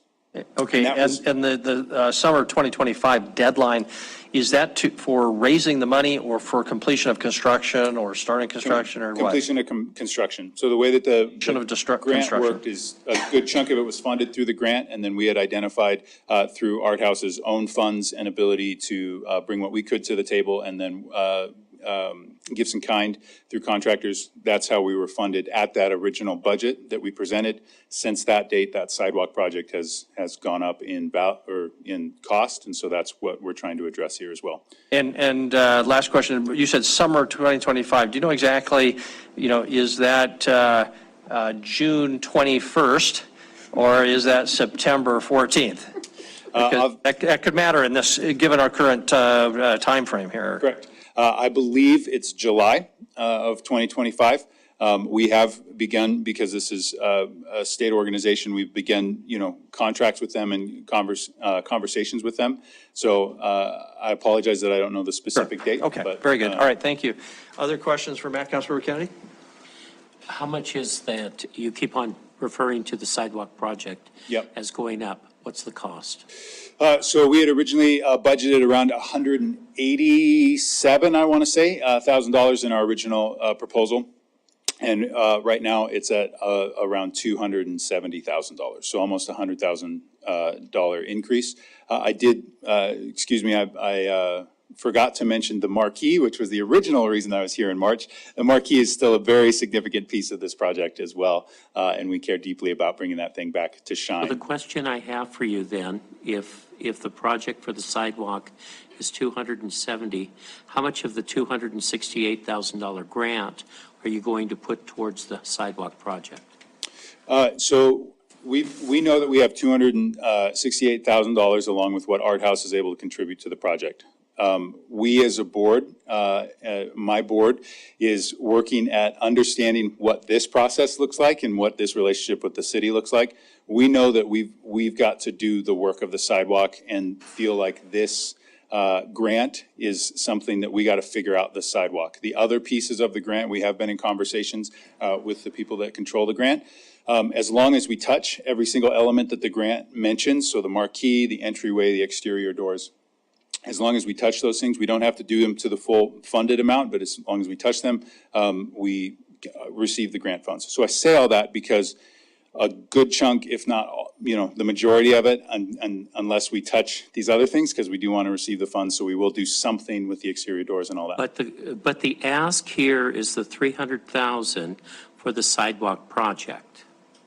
It's not for the marquee and everything else. Okay. So the question I have is, if you receive the $268,000, how much of that is your board going to allocate towards a sidewalk project? And if we're going to help you match it for the sidewalk project, what's the number that we need? I'm sorry, I can't speak to exactly what's in your notes. What I can say is when I presented to the TIF and what that $300,000 amount is it is to touch on every single one of those things. The marquee, the sidewalk, the exterior doors, Babcock safety, the mop closet, the chimney stack. So all of that is within that $300,000. I apologize that I'm not sure what specific language you have in front of I you. guess probably the best thing would be is to have the downtown and the city administration work with you so you can come back with a proposal that we can see about how it's all going to fit together. It's a little muddy for me right now. Okay. Thank you. Just on that point. Councilmember Neese, go ahead. Yeah, Mayor, on that point, just real quick, Matt, your budget for the application was $586,929 for the whole project, right? So do you know what that is And now what that is increased to? Because you said the cost increased. The budget numbers that I presented to Mehmet and the TIF committee are the numbers that are those hard numbers from Lingless. So that is showing the So that increase. 586 is the, so the 300,000 we're talking about goes towards that. Correct. Thank you. Back on the timing, Matt, you've heard the discussion here about kicking this back, trying to talk to see what we can come up with, look at the bigger plan, blah, blah, blah. That equals delay. We're running out of sort of time for construction. How big of a problem is that if we end up with snow on the ground by the time we get something else worked out for your schedule? Yes, obviously I'm not a contractor, correct, so I can't speak to the details. Weather is an issue, and this is an incredibly disruptive thing, not just for the Babcock Theater, but for the building as a whole, because we're going to the alley. Even though that's technically not ours, we see that we want to address the whole area as lots and lots of people are coming to the Babcock. It also impacts Montague's Jewelers and their entryway as well. So we know that doing this when the weather is right and we can get in and get out as quickly as possible rather than snow delays and those things that can happen is key to this project, is what I'd be able to speak to. Okay, so unknown, but obviously sooner is better than later. Yes, I can speak to the investment that Art House has already made. Again, our commitment to the project. And so we're not, signed in blood by any means, but there would be significant financial impact for us to back out of something. I'm not holding anybody over a barrel. It's just decisions that we have made to say this matters and we want to move forward with it. So we do hope that time is of the essence as we have these conversations.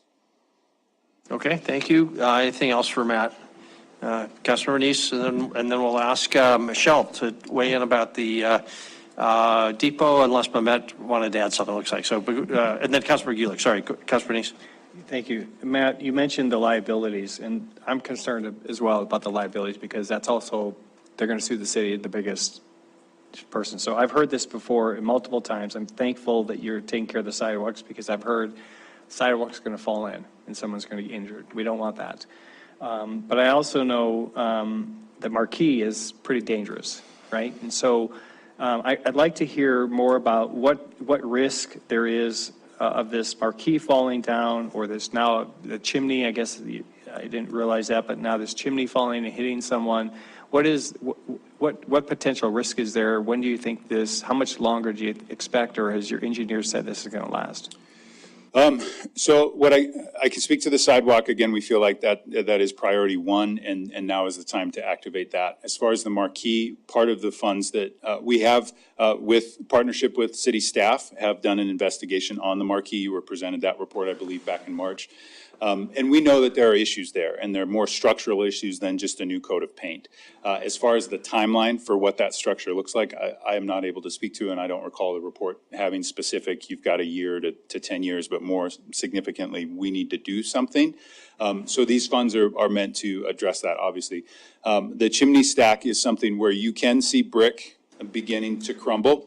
We have not had any issue where a brick has fallen, but we do know that it's definitely loose up there and it's incredibly high in the sky, and we want to make sure that we address that appropriately. So I know that I'm not answering your question, but it's the data that I have as far as us, trying to address this sooner rather than later. No, that's good. And Mary, a real quick question with him on the finances. So your budget was 587. You said that's the good number now, 587. 268 was the grant. And so if we were to provide the 300,000, that would leave 19,000. Is that what this budget kind of projected that the art house would contribute? Yes. Okay. Yep. And then if for right now you're doing the sidewalk at 268 or 270, you expect then that to really be reimbursed by this 300,000. Sorry, I didn't quite hear that last part. So since you're moving forward with a sidewalk anyway, right now because of the need for it, you're hoping that since you initially were only going to put in 19,000 through the art house, you're hoping that this 300,000 would repay back that, so you're not having to put in the full 270,000 for the sidewalk, just a total of 19,000. Is that kind of what you're budget-wise thinking? I know that if we walk away from this conversation with either a delay or a no, that there's conversations I need to have with my board. So I'm not able to specifically answer that question. We've been on this path and journey, again, starting in March, believing that we're going to make it happen. We do have, it's my job to bring contingencies to my board to say, we didn't get the funds or the funds are coming later and what that potentially looks like. But I don't have those contingencies in place to be able to say that, we'll be fine, it's going to be okay. We know that we as Art House are committed to the Babcock and we want to do what's best for the Babcock, and we feel like this is that, and so we're going to do everything we can to get there. Okay, and Mayor, I do have a question for Mehmet. Okay, yeah, Mehmet, and then Councilmember Gillick. Mehmet, our TIF policies typically disallow awards when a construction project is started. Is that correct? Mayor and Councilmember Neese, it depends. So the TIF policy states that applicants should request assistance before work commences. Currently, we have a difference of practice among the TIF districts. The Ebert and the Suburra consider an application as a request. With my board, we currently consider being here as a request. That's not to say that couldn't change. That's an internal practice that can change for more unification, where we can either follow the Ebert and Suburra's lead or they can follow our lead. But that's how we've historically processed them. However, they are beginning design and that sort of soft cost work. So until construction begins, technically it hasn't started. And so some of those reimbursements can be impacted based on how much they get done before tonight. Before they, okay. And so maybe I think we should move on, Yeah, Councilman. that's fine. Just hopefully we get that clarified by staff to whether or not it would be disallowed, because that could impact the award. Okay, okay. Councilmember Gillick? I think And Councilmember Mehmet Kennedy can and Councilmember Ripsis? answer this one, then I think Matt for the next one. So Art House Cinema project received TIF funding, but has the Babcock building received any TIF funds to date? I believe back in the day, Mayor and Councilmember Gulick, thank you for the question. Predates my time, haven't had a chance to look at their old file, but I believe in the old acquisition of the entire building, when the building was rescued, there was some contribution back there. And then the second question for Matt. So the Montana Historic Preservation, yeah, if you could come up. The Montana Historic Preservation Grant does require a local match. What is the match that it requires? I apologize, I don't know off the top of my head. I want to say 5-1, but I'm not 100% sure on that. Or it might be, yeah, I'm just going to throw numbers out there without data. 5 times the amount of the grant, or the No, 1/5? they're coming in. It's either, I want to say it's around 3/4, if not more. They're coming in with that. We come in with the last quarter or fifth. Yeah. Okay, thank you. Okay, Councilmember Kennedy, Councilmember Ripsis? Gina, this is for you. Looking at the lease that we have, on number 4 in the lease, under signage, it states the lessee shall have the right at the expense to select, install, and maintain any signage, so long as it fits within the original design and historic intent of the premises, and HBPOA rules and the policies as accordance with the state or the city of Billings ordinance. So when it says lessee shall have the right at its expense to select and install, is the signage up to the lessee?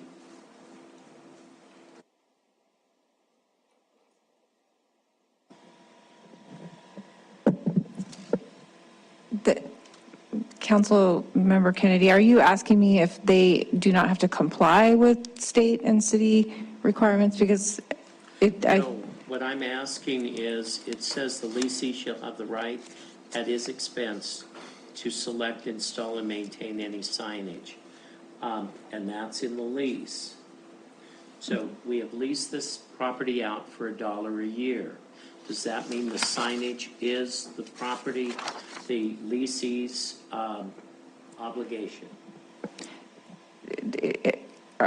Are the signs the property of the lessee? Is that what you're asking me? I'm sorry, if I'm not following the question. Do you have it in front of you? Yes, I just pulled it up, page 2. It's page 2 of Okay. 13. It's number 4, signage. It states the leasee shall have the right at its expense to select, install, and maintain any signage so long as it fits within the original design. I just Yes. want to make sure that in the lease that we're following, and we follow as the city, it's our property, but we're leasing it out. But there's a signage piece that was put into this lease. So is the signage on the building the leasee's obligation?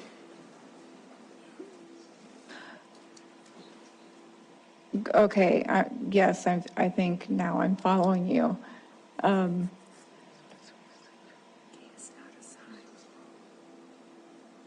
I would interpret that without having read the entire agreement, I would interpret that to be the case. Thank you. I'm just going to comment that you can't look at paragraph 4 without looking at the more specific paragraph 6, dealing with cost of repairs. My interpretation of 4 was they have the right to it, but they don't have any obligation to do it. But that's just me talking. And I'm sorry, I did qualify my statement. I had not read any of the other provisions. I just simply read paragraph 4. So I'm happy to read the entire release and the provision you just referred to, which I hadn't read yet, because I'm not going to disagree with you. So asking me to read one paragraph in isolation is difficult to interpret what the overall obligations I are. don't think we want to get into the weeds of that depth here, but it's certainly good to look at the lease. There's no doubt about that. Councilmember Ripsis? Thank you, Mayor. Matt, actually, for you, I'm sorry to do this and to put you on the spot here a little bit. I should have asked this stuff in the DBP board meeting.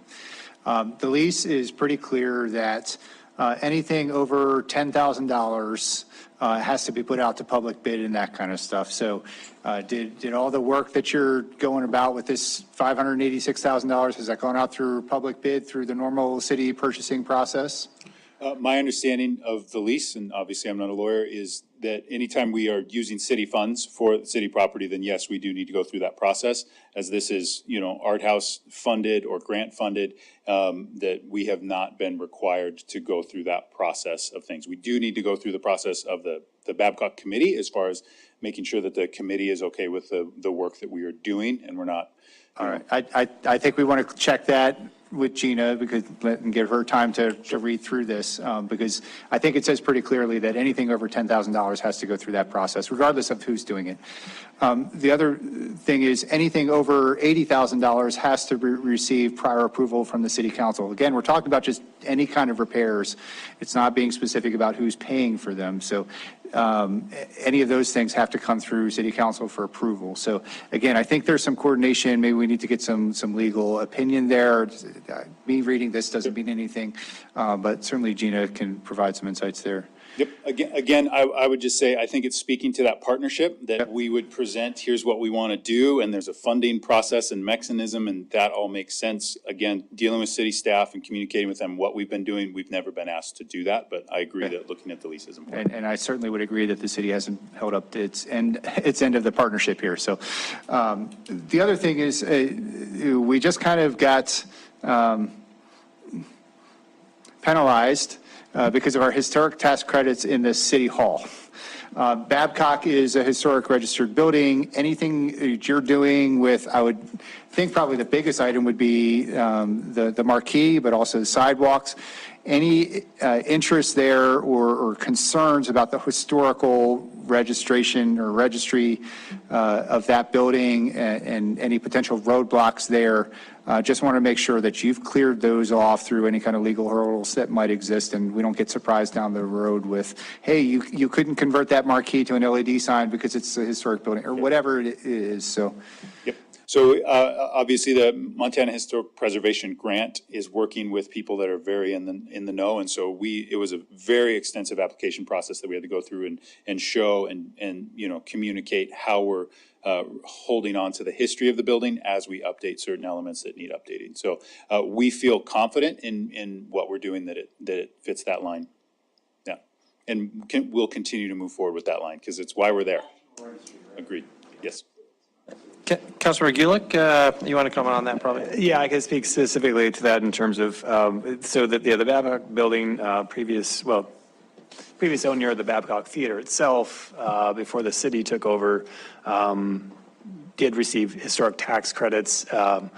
Those tax credits have a 5-year shelf life as you're receiving them. After that, there's not any, there aren't any requirements per se. Now, for this receiving this grant, they need to follow the requirements of the State Historic Preservation Office, and it sounds like you've had the conversations, and that's in part why they granted it. They saw what was being proposed and did approve it. So I don't have the same concerns we do with this at the City Hall, but yeah. Okay, we want to hear from Michelle Williams, so let's move on. Michelle, welcome. I hope you've been able to hear the conversation. You know what some of the questions are likely to be and some of the issues, but why don't we just give it to you for 3 or 4 minutes? Talk to us. Yeah, thank you, Mayor and council members. Thank you for letting me be here to present this project. I don't have video, so hopefully you can hear me okay. And we can see you. Fantastic, great. I want to start by answering a couple of the questions that I heard you ask throughout this process. The depot does have a maintenance fund. We maintain at least a minimum of $100,000 in this maintenance fund, and we use that for capital improvement projects every year. Last year, we upgraded our fire suppression system. We now have a fire suppression system that is top in the city, the only other organization who has a fire suppression system equal to ours is the school district, not even the hospital, from my understanding. The year before that, we upgraded our gutters, and before that, our floors. So every year, we are maintaining this campus. In order to get this historic preservation grant, I received the same grant that Matt did. We had to prove that this project would improve energy efficiency on the campus, public safety, security, and also support economic development and reduce resources on city services. We applied for this grant in 2021. We were awarded it in 2022. And this project addresses our sidewalks, the roof of all 4 buildings, the exterior doors of the main depot building, the floors in the main depot building, and then a full restoration of the post building because the doors and the floor have deteriorated. I can tell you that it was not my intent to apply for TIF.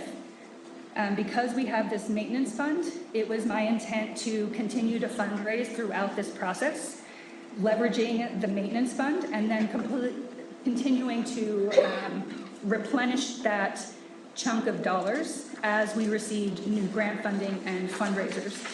Our main operations revenue comes from renting the depot, the main depot space for private events, and also from our tenant leases.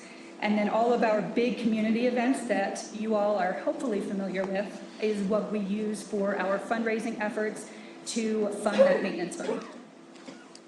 The reason I decided to apply for TIF is because the repairs that are required at the depot are now exceeding what I can keep up with. And so the match that I'm required to get, and similar to Matt, my total project cost has also increased since I was awarded this project in 2022, or the grant, rather. So I have to come up with a 20% match for this project. And we've had gas leaks, plumbing issues, HVAC issues in 2 buildings, including a urgent boiler replacement in the office building equal to $50,000 that has to be done before November so that our friends at Public Works have heat through the winter. So my challenge now is, do I use the maintenance fund to complete all these maintenance projects, or do I use the maintenance fund to accommodate this 20% match requirement? Like Matt, I do have a deadline for this. I can lose this total grant funding. The total project cost is $528,000. Of that, the historic preservation grant is $414,000, so I need to make up that difference between the $414 and the $528. The depot does pay taxes. We do pay property taxes. And the original ask that I came to TIF with was over $125,000, and because we've done some fundraising and have been able to work with our contractors, the ask now is only $80,000. So we have been able to reduce the ask to TIF since we started this process. Are there any questions? Again, I can't see anyone. Yeah, no, very good. We heard every word of that. That was excellent. Thank you. Questions for Michelle? Do we have any questions for Michelle? Okay. Councilor Anise, you had a I question? have questions for Mehmet on it, not Mehmet? Michelle. Mehmet, yeah. So did we extend any TIF dollars to Depot before? And if so, how long ago? Or how much? Mayor and Council and Councilmember Nice, excellent question. Again, that I think predates my time, so I'd have to go back into the years of the acquisition of the depot when it was vacant. However, under my tenure, I am aware that the depot has applied and received TIF funding for the signage grant, which is up to $3,000, and the septet grant, which is up to $3,000. Okay. And so how long you've been here? 5 years. 5 years, okay. So in the DBA. So this 80,000, they said they pay taxes. So what's the payback on that? Do you know? I'm sorry? What's the recoup? Since they said they pay taxes on there, so what is the recoup for that 80,000? Do you know? Ooh, I'd have to look into that because I didn't prepare an ROI on this since it's city-owned, but I can get back to you on that. So this is the only one that actually produces taxes that could pay the 80,000 back? And could you just clarify that? I mean, why would they pay taxes? I understand why they would pay assessments or something, but. If I may, and Michelle, feel free to correct me if I'm wrong, the Billings Depot, Inc. owns the administrative building where the Public Works currently leases, but then leases the rest of the campus from the city. Michelle, is that correct? Yes, because we lease two of our buildings, one to the city for Public Works and the other for Bar MT. We pay property taxes on both of those buildings, plus we pay property taxes on the improvements on the parking lots. Okay, great. Unrelated income, it's not part of their mission, so they pay taxes. So this of the three, this is the only one that actually has some type of payback ability in that. And I'm sorry, I missed did she mention what the deadline was on that? I didn't mention it, but my deadline, because I'm working in between events, the state granted me an extension, so my deadline is summer of 2026. But the challenge is I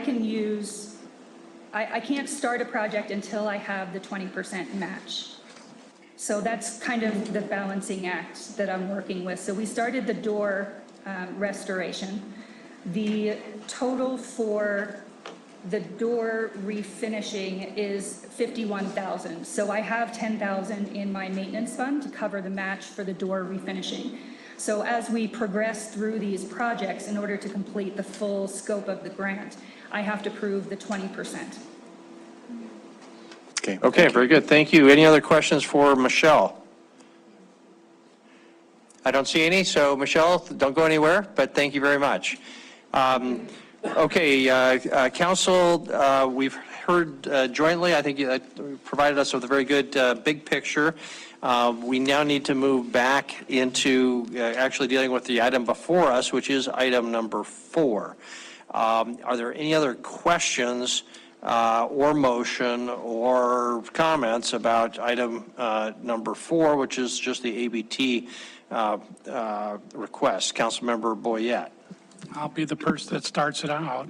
I'll make a motion not to approve the tax increment financing assistance for expanded North 27th Urban Renewal District, AKA Downtown Tax Increment Fund to Alberta Bear Theater, ABT, up to a maximum reimbursement of $83,000. Okay, so, motion made by Councilmember Boyette, seconded by Councilmember Nice, not to approve. We're not being asked to give specific direction to staff about coming back at a later date, but I'm assuming that as part of our discussion, you don't have any objection to that.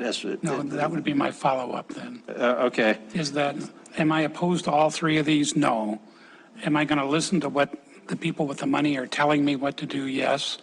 I also like the idea that staff is already, they know that this was going to happen, and staff is going to come back to us, hopefully in a reasonable amount of time, with a plan for all three of these. So I'm going to go along with what they suggested. Okay. Councilor Anish, you want to speak to your motion? Now that I made the motion, I'm going to ask Gina to clarify, because if we're actually tabling this for an uncertain date, wouldn't the motion be to either table or suspend instead of actually reject it and not approve it?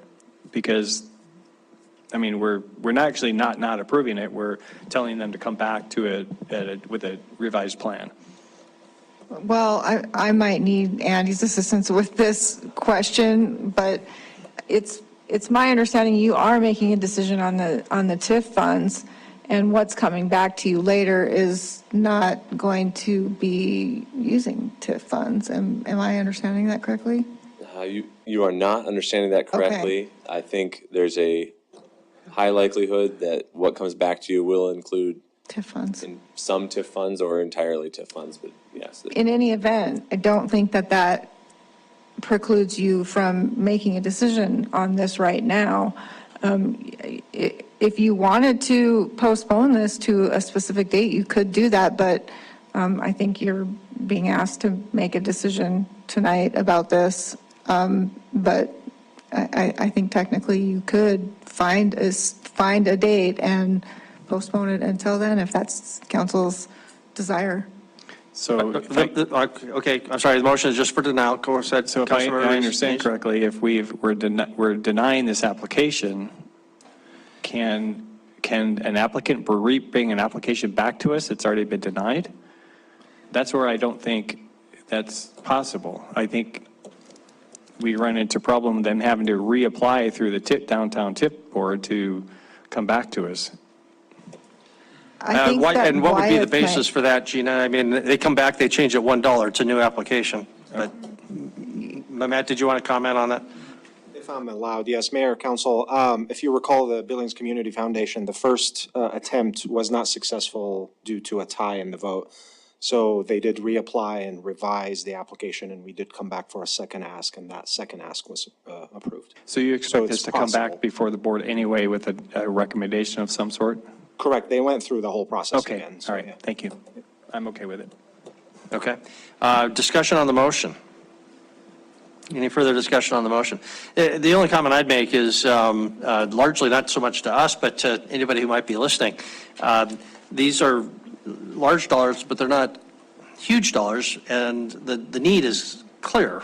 The average age of these three buildings, I did a little math, next year will be 100 years for each one. The deferred maintenance, the needs are very substantial. So I would just ask members of the public to communicate with their organizations about how they can help financially, because that's going to take pressure off the TIF district. It's inevitable that for all of these projects, which are all very much needed, we're going to need to have support from private donors. So please be in contact with these organizations. They're going to need your help. The money is not going to magically come from the city under the current financial situation that we're looking at in the downtown TIF. Councilmember Joy?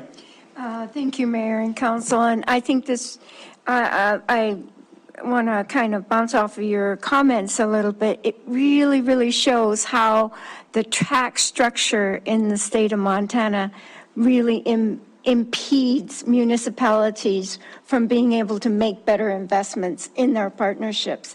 These are true partnerships, but in a true partnership, there's not only trust, but there's an equal sense of investment. But $2 from a bed tax, or maybe it's $4 now, I'm not sure, really makes it quite difficult.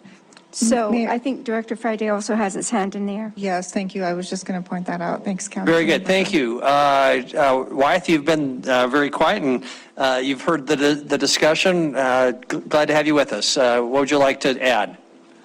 Yes, thank you, Mayor and council, I just want to make sure, and I've been trying to follow where you're at with the motion that you started with to deny.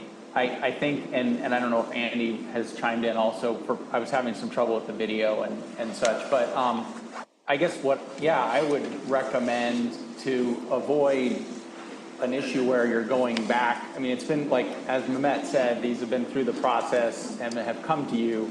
If you were to delay to a future meeting to consider these, not take final action tonight, so that city staff and in coordination with DBP and the leasees could come back with more information in terms of a recommendation, I guess I would, and I know Chris isn't there, he had sort of crafted this. Actually, Chris just walked in the door, so he just heard you say he's not there. Yeah, I would just recommend that instead of denial, and then we're kind of starting back over again at this point, just given the different dynamics of these three applications. So that would just be my thought on the process to try to avoid kind of shutting it all down and then we're starting back over again. But maybe he can weigh in as well, or Andy as well. Thanks. So let me bring our city administrator up to speed. Chris, we've heard presentations on all three applications under item number 4, because they were all going to impact each other. And we have a motion on the floor now to deny item number 4, the request by the Alberta Bear Theater.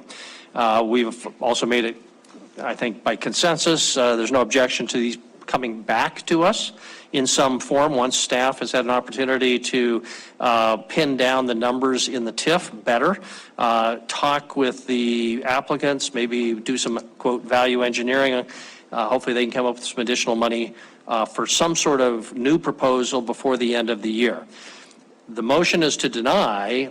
The question that you just heard Wyeth describe and Council Neese raised before is, does that disadvantage our applicants to just have a denial as opposed to just adjourning this item, the current proposal, to an undetermined later date? Kind of 6 one way, half dozen the other, I suspect, but do you have any comments on that? Or Gina, or Mehmet, or any of the applicants? Anything you want. I mean, Mayor, guess what I can take, and my thank you for letting me sneak away, is that if you want all three, if you want a reconsideration or something for all three, or 2 of the 3 or whatever, I guess leaving that door open makes sense. But I think ultimately it's the policy call. Are you, what we as a staff had followed through in our recommendations, right, was that we agreed with the committee for 2 of all 3 actually denials, but believed that the Babcock Theater had some fairly urgent, critical needs that we would need to come back to you with a proposal on. So I'm sorry, I don't know if that's really helpful. If you want us to bring a reconsideration of each of the 3, then I guess you want to leave that door open. If that's not what you're trying to do, then I don't know why we would leave them open and unconcluded. Chris, I don't want to speak to everybody else. I did not hear in the questioning, though, any great desire to distinguish between these 3.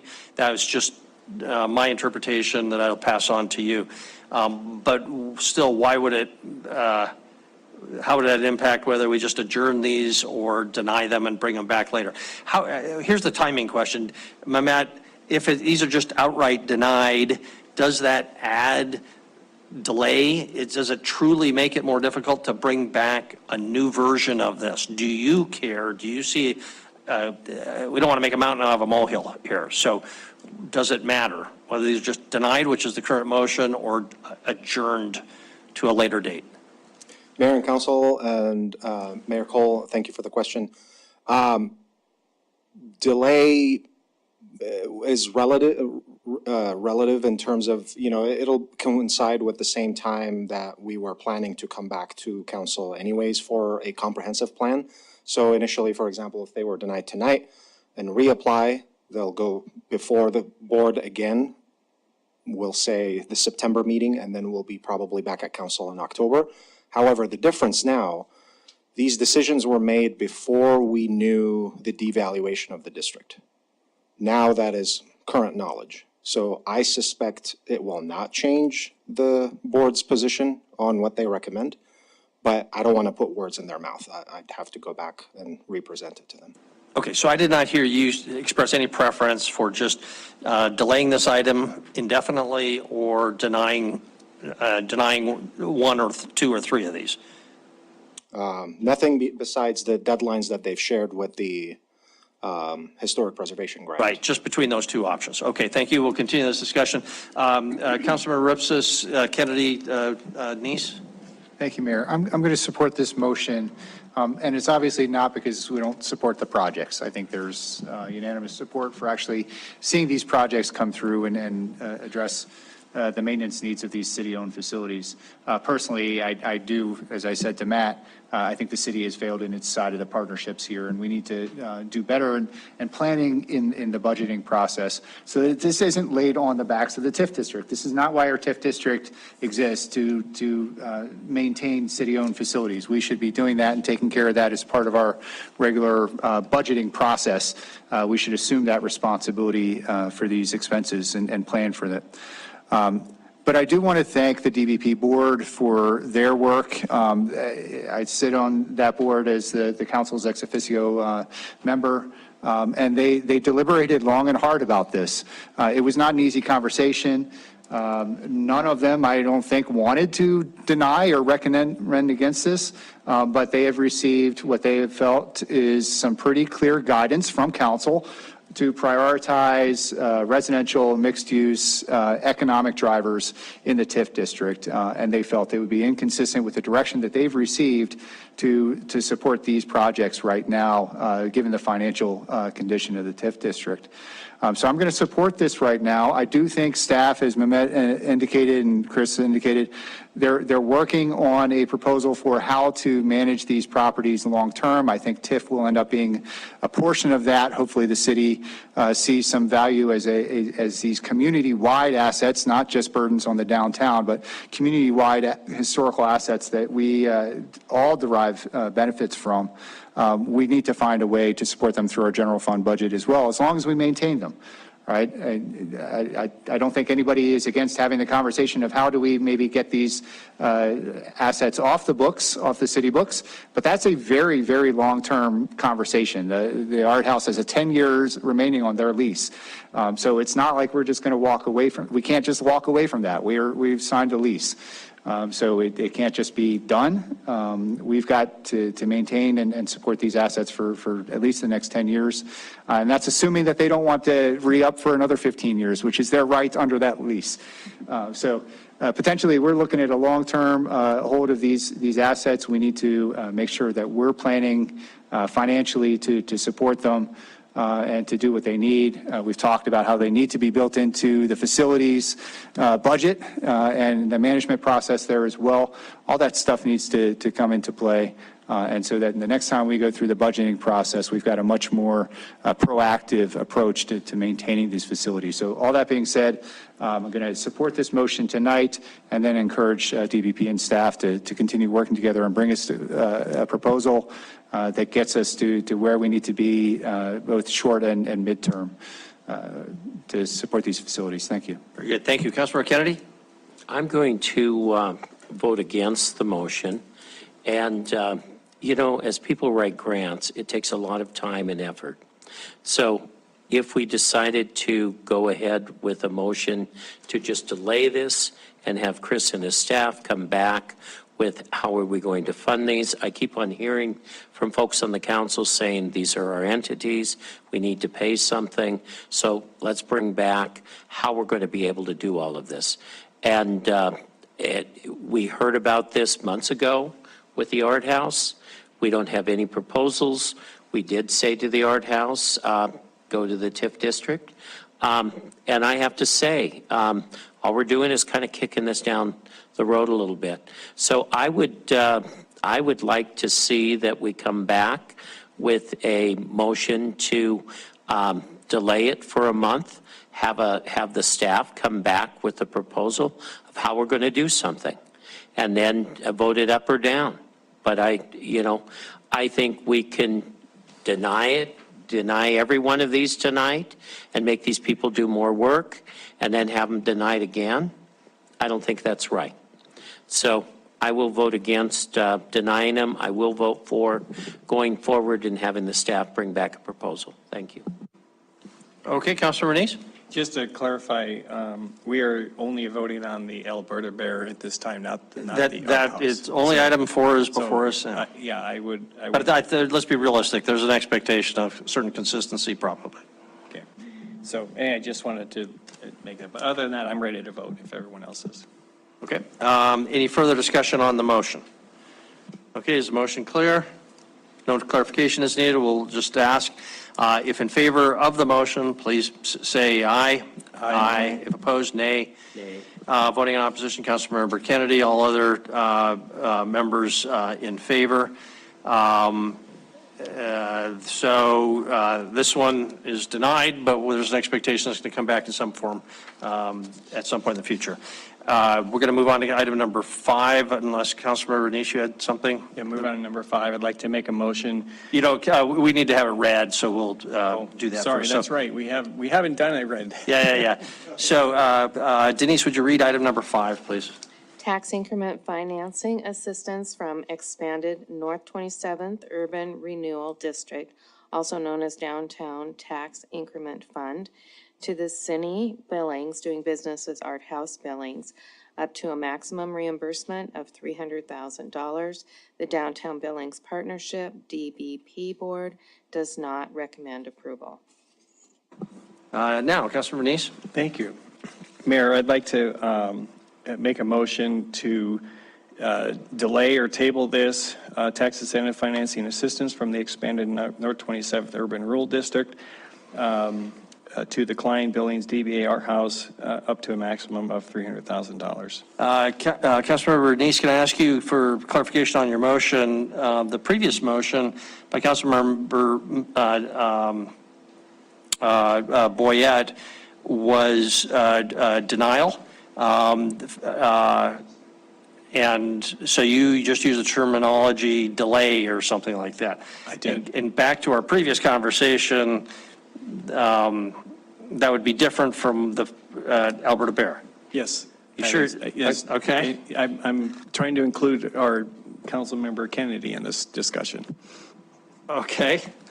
All right. All right. So that's your motion, or did you finish your motion? That's my motion. If there's a second. Is there a second? Could you clarify that for timing? Yeah. Would you kind of repeat your motion? Yeah, it's delayed. It's delayed until such time the staff brings it back to us. Like they're going to go back through the process through the DBA and then back to us. So it's just delayed. It's not denied. And if there's a second, I'll explain some more. But that's my motion. Okay. Second by Councilmember Kennedy. Discussion now on the motion. Councilmember Renese, you want to speak to your motion? Thank you. And the reason I did choose to use the word delay instead of deny was because of, in this particular case, I think there's severe liability to the city on this, and we need to, to me, it's a high priority to protect the citizens that are near this. So I think it's these impending things that are happening, we need to make this an urgent need to get it fixed. Because if someone gets injured now, the sign falls down. I've been around there, and it is dangerous. I'm glad that they're working on the sidewalks, and they're taking care of that, because otherwise that would be a liability to us as a city. And I think this is one issue that I think needs to come back quickly. And if the other one's delay, that's maybe a delay, but this is, I think, needs to come back quickly. And we did talk to them about looking at TIF districts. I agree with Councilmember Kennedy comments earlier that the expectation was for them to come back to it. And so whatever option there is, right now there's actually a $300,000 slush fund that Andy had there. It could be approved tonight if we wanted to, but hopefully we can use that in the future. Thank you. Okay. Councilmember Kennedy, is your second? Did you want to speak to the motion? Okay. Councilmember Joy? Thank you, Mayor and Council. I have a question for Mr. Casey, or maybe our ex officio council member, Rupsis, who sits on the board. So there's been kind of an indication that the DBA board is not comfortable. They voted no for not approving all of these applications. Is the mood, the attitude, or the feeling of that board that there just isn't money available to do this? Because you've talked about the reasoning behind it, but if we simply delay it and the board is not interested in really putting that money out there, even though there is the $300,000, I'm just trying to get a guess, because it would be like a real roller coaster for a nonprofit to go through. I just wanted to have an idea. Thank you. Mayor and Councilmember Joy, yes. So the reasons again are they've supported these entities before. There wasn't clear blight, and there was a continuation to focus on the strategic priorities. These were the reasons before we knew the district was devalued. So again, I would guess, but I'm not certain, that if you go before the board again, that will be an added reason. However, there's also the potential of, you saw today, one of the three applicants is complying with the TIF policy in terms of the preferred threshold. You know, is an angle to explore with the board is to say, okay, you can award up to that 5-to-1 ratio to the other two. I'm not saying that could yield a positive reply, because it didn't, they still didn't recommend the depot when it complied with that TIF policy. But you could try that angle to fit in within that bucket of 300,000 miscellaneous, if you wanted to fund all of them, or one of them, whatever. Okay, thank you, Councilmember Rupsis. Thank you, Mayor. I'd like to offer a substitute motion. If there's a second, I'll just give a brief justification. I'd like to offer a substitute motion to deny the tax increment financing assistance from the expanded North 27th Urban Renewal District, AKA Downtown Tax Increment Fund, to City of Billings, DBA Art House Billings, up to a maximum reimbursement of $300,000. Okay, second by Councilmember Boyette. So you now have that before you. It's comparable to the one with the Alberta Bear Theater. Did you want to speak to your motion? Absolutely, thank you. And this is a move strictly just for consistency's sake. I don't disagree with Councilmember Neese's point that it's probably a higher urgency in terms of the need of those maintenance items going on at the Babcock. But I think the consistency of process here is important. I think giving staff the opportunity to come back with a proposal that says, this is how we're going to treat all of these properties, Sky Point included, and put together a process that includes an application and guidelines for how these maintenance budgets should be requested and managed. I'd like to give them all that opportunity, that same opportunity, as opposed to singling one out right now. I didn't hear a lot from the DBP board discussion of one versus the other. If they had to pick one, you know, maybe what it was, I might have just not picked up on that part of the conversation. But I think for tonight, for consistency's sake, it behooves us to treat each of these applications consistently. Thank you. Very good. Councilmember Boyette. Thank you, Mayor. And since we do own these three properties, I think Andy should dig into the coffer a little bit and see if there's any spare money laying around. There's got to be something somewhere that you could rob Peter to pay Paul, but I would like us, the city, to, we own them, we should have some. I'll just remind the council, we do have the giant pot known as the Council Contingency Fund. That's right. All of $25,000, so don't, go spending it. Councilmember Neese and Councilmember Kennedy, you want to, Councilmember Kennedy? Thank you, Mayor. Tom, I appreciate the idea of being consistent, but I'm actually going to not support this motion because to me, I agree with Councilmember Kennedy. There's a little bit of slight difference when we deny a motion and expect it to come back and delay a motion. It signals that, at least to me, my support is there. There's just some missing information. And so the next item is going to be the same way, because I think there's the information there that could be much more available. As Matt said, there could be some possibilities of actually a 5-to-1 and paying it back and things like that. So to me, that has a better opportunity to move forward. And so I'd like to set the signal by delaying versus denying. And so I won't support your motion, but I understand the need to want to be consistent, but thank you. Okay, very good. Councilmember Kennedy, and then we'll proceed to vote. I'm just going to say, I think a lot of this was a waste of time tonight, because I think we probably should have had some proposal from the staff and the downtown business district of coming forward and saying, instead of denying all of these are what we really think you should go forward on. And now we're kicking the can down the road. So I'm going to vote no against that.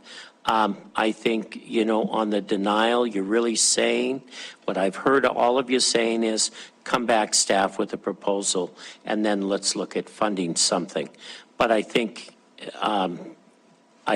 tonight we got to meet these folks tonight and listen to their programs, but I really don't think we were prepared to vote on anything tonight. I'm a little disappointed in that. Thank you. Very good. Any other?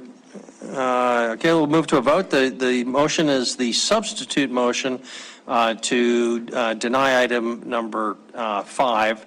It's not part of the motion, but the expectation it'll come back in some form. So, if in favor of the substitute motion made by Councilmember Rupsis, please say aye. Aye. If opposed, nay. Okay, let's do a show of hands. If in favor of the motion, raise your hand. Councilmembers Joy, Cole, Boyette, and Rupsis, of course. If opposed, raise your hands. Councilmembers Gulick, Neese, Kennedy, and Tidswell. So the motion fails. That brings us back then to the original motion to delay this to an uncertain time in the future. So that's what's on the table now. Any further discussion on the original motion? Councilmember Gulick? Yeah, I mean, all these projects are good projects, and we all want to see all of them happen. So it's tough when we're choosing between things. I agree with Councilmember Neese in terms of this particular urgency with the Babcock project. We delay doesn't mean that we're going to have any more money suddenly appear. And so we're going to have to make some hard choices tonight. And so we're going to have to favor some things. But we need to, if we need to be looking under some rocks. And I think some other rocks and the council contingency was going to be something I brought up as something we could use to augment as well. So I think we should be considering that as well. So, but I do think that I will support, when it comes back, something that, some funding for the Babcock project. Okay, very good. Any further discussion before we vote on the underlying motion? Don't see any. Okay, so the underlying motion just has the delay concept in there. Hopefully that's clear. If in favor of the original motion, please say aye. Aye. If opposed, nay. Nay. Okay, that passes with Councilmember Joy in opposition, but only Councilmember Joy, I believe, right? Okay, so that passes. That concludes item number 5. Brings us then to item number 6. Councilmember Neese, you had something on this item? Put my hand up too soon. You got to read it before I. Yes. Okay. Very good. Denise, would you please read item number 6? Tax increment finance assistance from expanded North 27th Urban Renewal District, also known as Downtown Tax Increment Fund, to Billings Depot Incorporated, located at 2310 Montana Avenue, up to a maximum reimbursement of $80,000. The Downtown Billings Partnership, DBP Board, does not recommend approval. Okay. Council, how do you want to proceed? I only see one hand. Councilmember Neese. Thank you, Mayor. I'd like to make a motion. I move to delay until staff brings this back to us, the tax incentive financing assistance from the expanded North 27th Urban Renewal District to Billings Depot up to a maximum of $80,000. Second by Councilmember Kennedy. Any discussion on that one? Councilmember Nish, you can speak to your motion, and Councilmember Ripsis? Yeah, thank you, Mayor. This is another project where I think has more merit. Again, I think has a little more value. And because of the fact that they pay taxes, I think, like Councilmember Kennedy said, there wasn't enough information here to really make a decision on this. I think it should be brought back to us. We actually could have approved this one tonight if the typical application showing the repayment and things like that were here, knowing that that's going to be repaid in 5 or 10 or 15 years. So I think this one probably can come back to us sooner than later. But again, I know there's an issue with funding, and that's so I'm not saying that prioritize this over the Babcock, but I think this one may have more merits as far as our typical TIF policy overall. And I think, again, sending the signal that we're not denying it, I think we need to take a look at this again. Thank you. Very good. Councilmember Ripsis? Thank you, Mayor. I suppose if I'm going to argue for consistency, I ought to argue for consistency consistently. So I will offer a substitute motion to deny this TIF application, and I expect it'll suffer the same fate as the last one. Second. Okay. Motion is just to deny. Yeah, now it depends which one you want to be consistent with, right? So any further discussion on that motion, Councilmember Joy? Thank you. It's very clear to me that in order for the city of Billings to be a partner with our cultural and art assets, the legislature needs to address the fact that we do not, as a municipality, have the means to do that. We don't have the structure. Relying on TIFs in order to address problems that are city-owned property. Here again, we're doing the same thing as the discussion around South Park Pool. Are we going to use TIF increment for South Park Pool, extend the boundaries in order to capture South Park Pool because the borough has money from increment to pay for the South Park Pool? We are just going back over these same problems over and over again. They have to be addressed so that we as a city can address the need for cultural and art partners and have a funding source for that. And it not simply be a tool that is meant to address private investment. So I will support this because I love consistency. Okay. Any further discussion, Councilmember Gulick? Surprise, I'm going to be inconsistent, and we'll support the motion as well. Okay. I was going to jump ship. Now that would put us right back to the right back to the conundrum. Why, Councilmember Gulick? Well, I am, I guess, to maybe the point that Councilmember Neese had made early, that I do think the Babcock project is the most critical one. The city has taken on a lot of liability, imminent liability, and I don't see the other ones as having that imminent liability. And so, that being said, as we've established earlier, ones that are denied are also could be brought back as well. So. Okay. All right. Very good. I guess I will also support the motion just because I don't want the ABT to be hung out there as the one out. And although I don't really see much of a difference here, these do seem like a distinction without a difference. But it's nice that the depot has an extra year to come forward. That part of the information was important. So I guess I'll also support it. but I would caution the public from putting too much weight in on any of these distinctions. We really have not made any decisions about this. I think they should all be governed by their own merits, and clearly the ABT project involves only safety.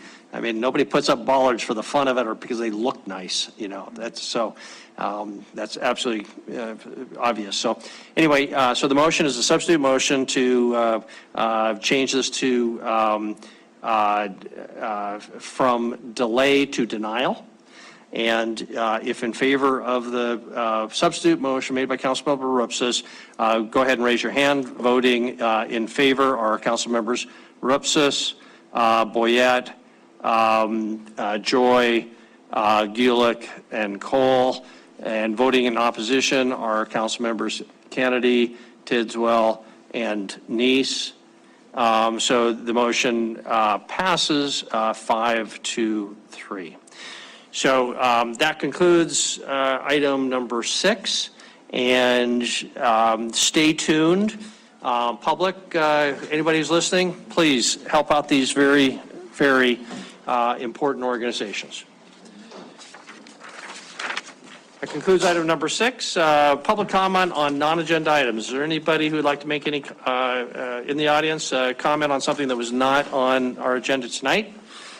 No one is coming forward. No one is present. So we'll close the public comment on non-agenda items. Council initiatives. I don't believe we have any. Councilmember Kennedy's initiative on salaries is set for the second work session in September, I believe. As a heads up, if there's nothing else, we are adjourned. Thanks, everyone.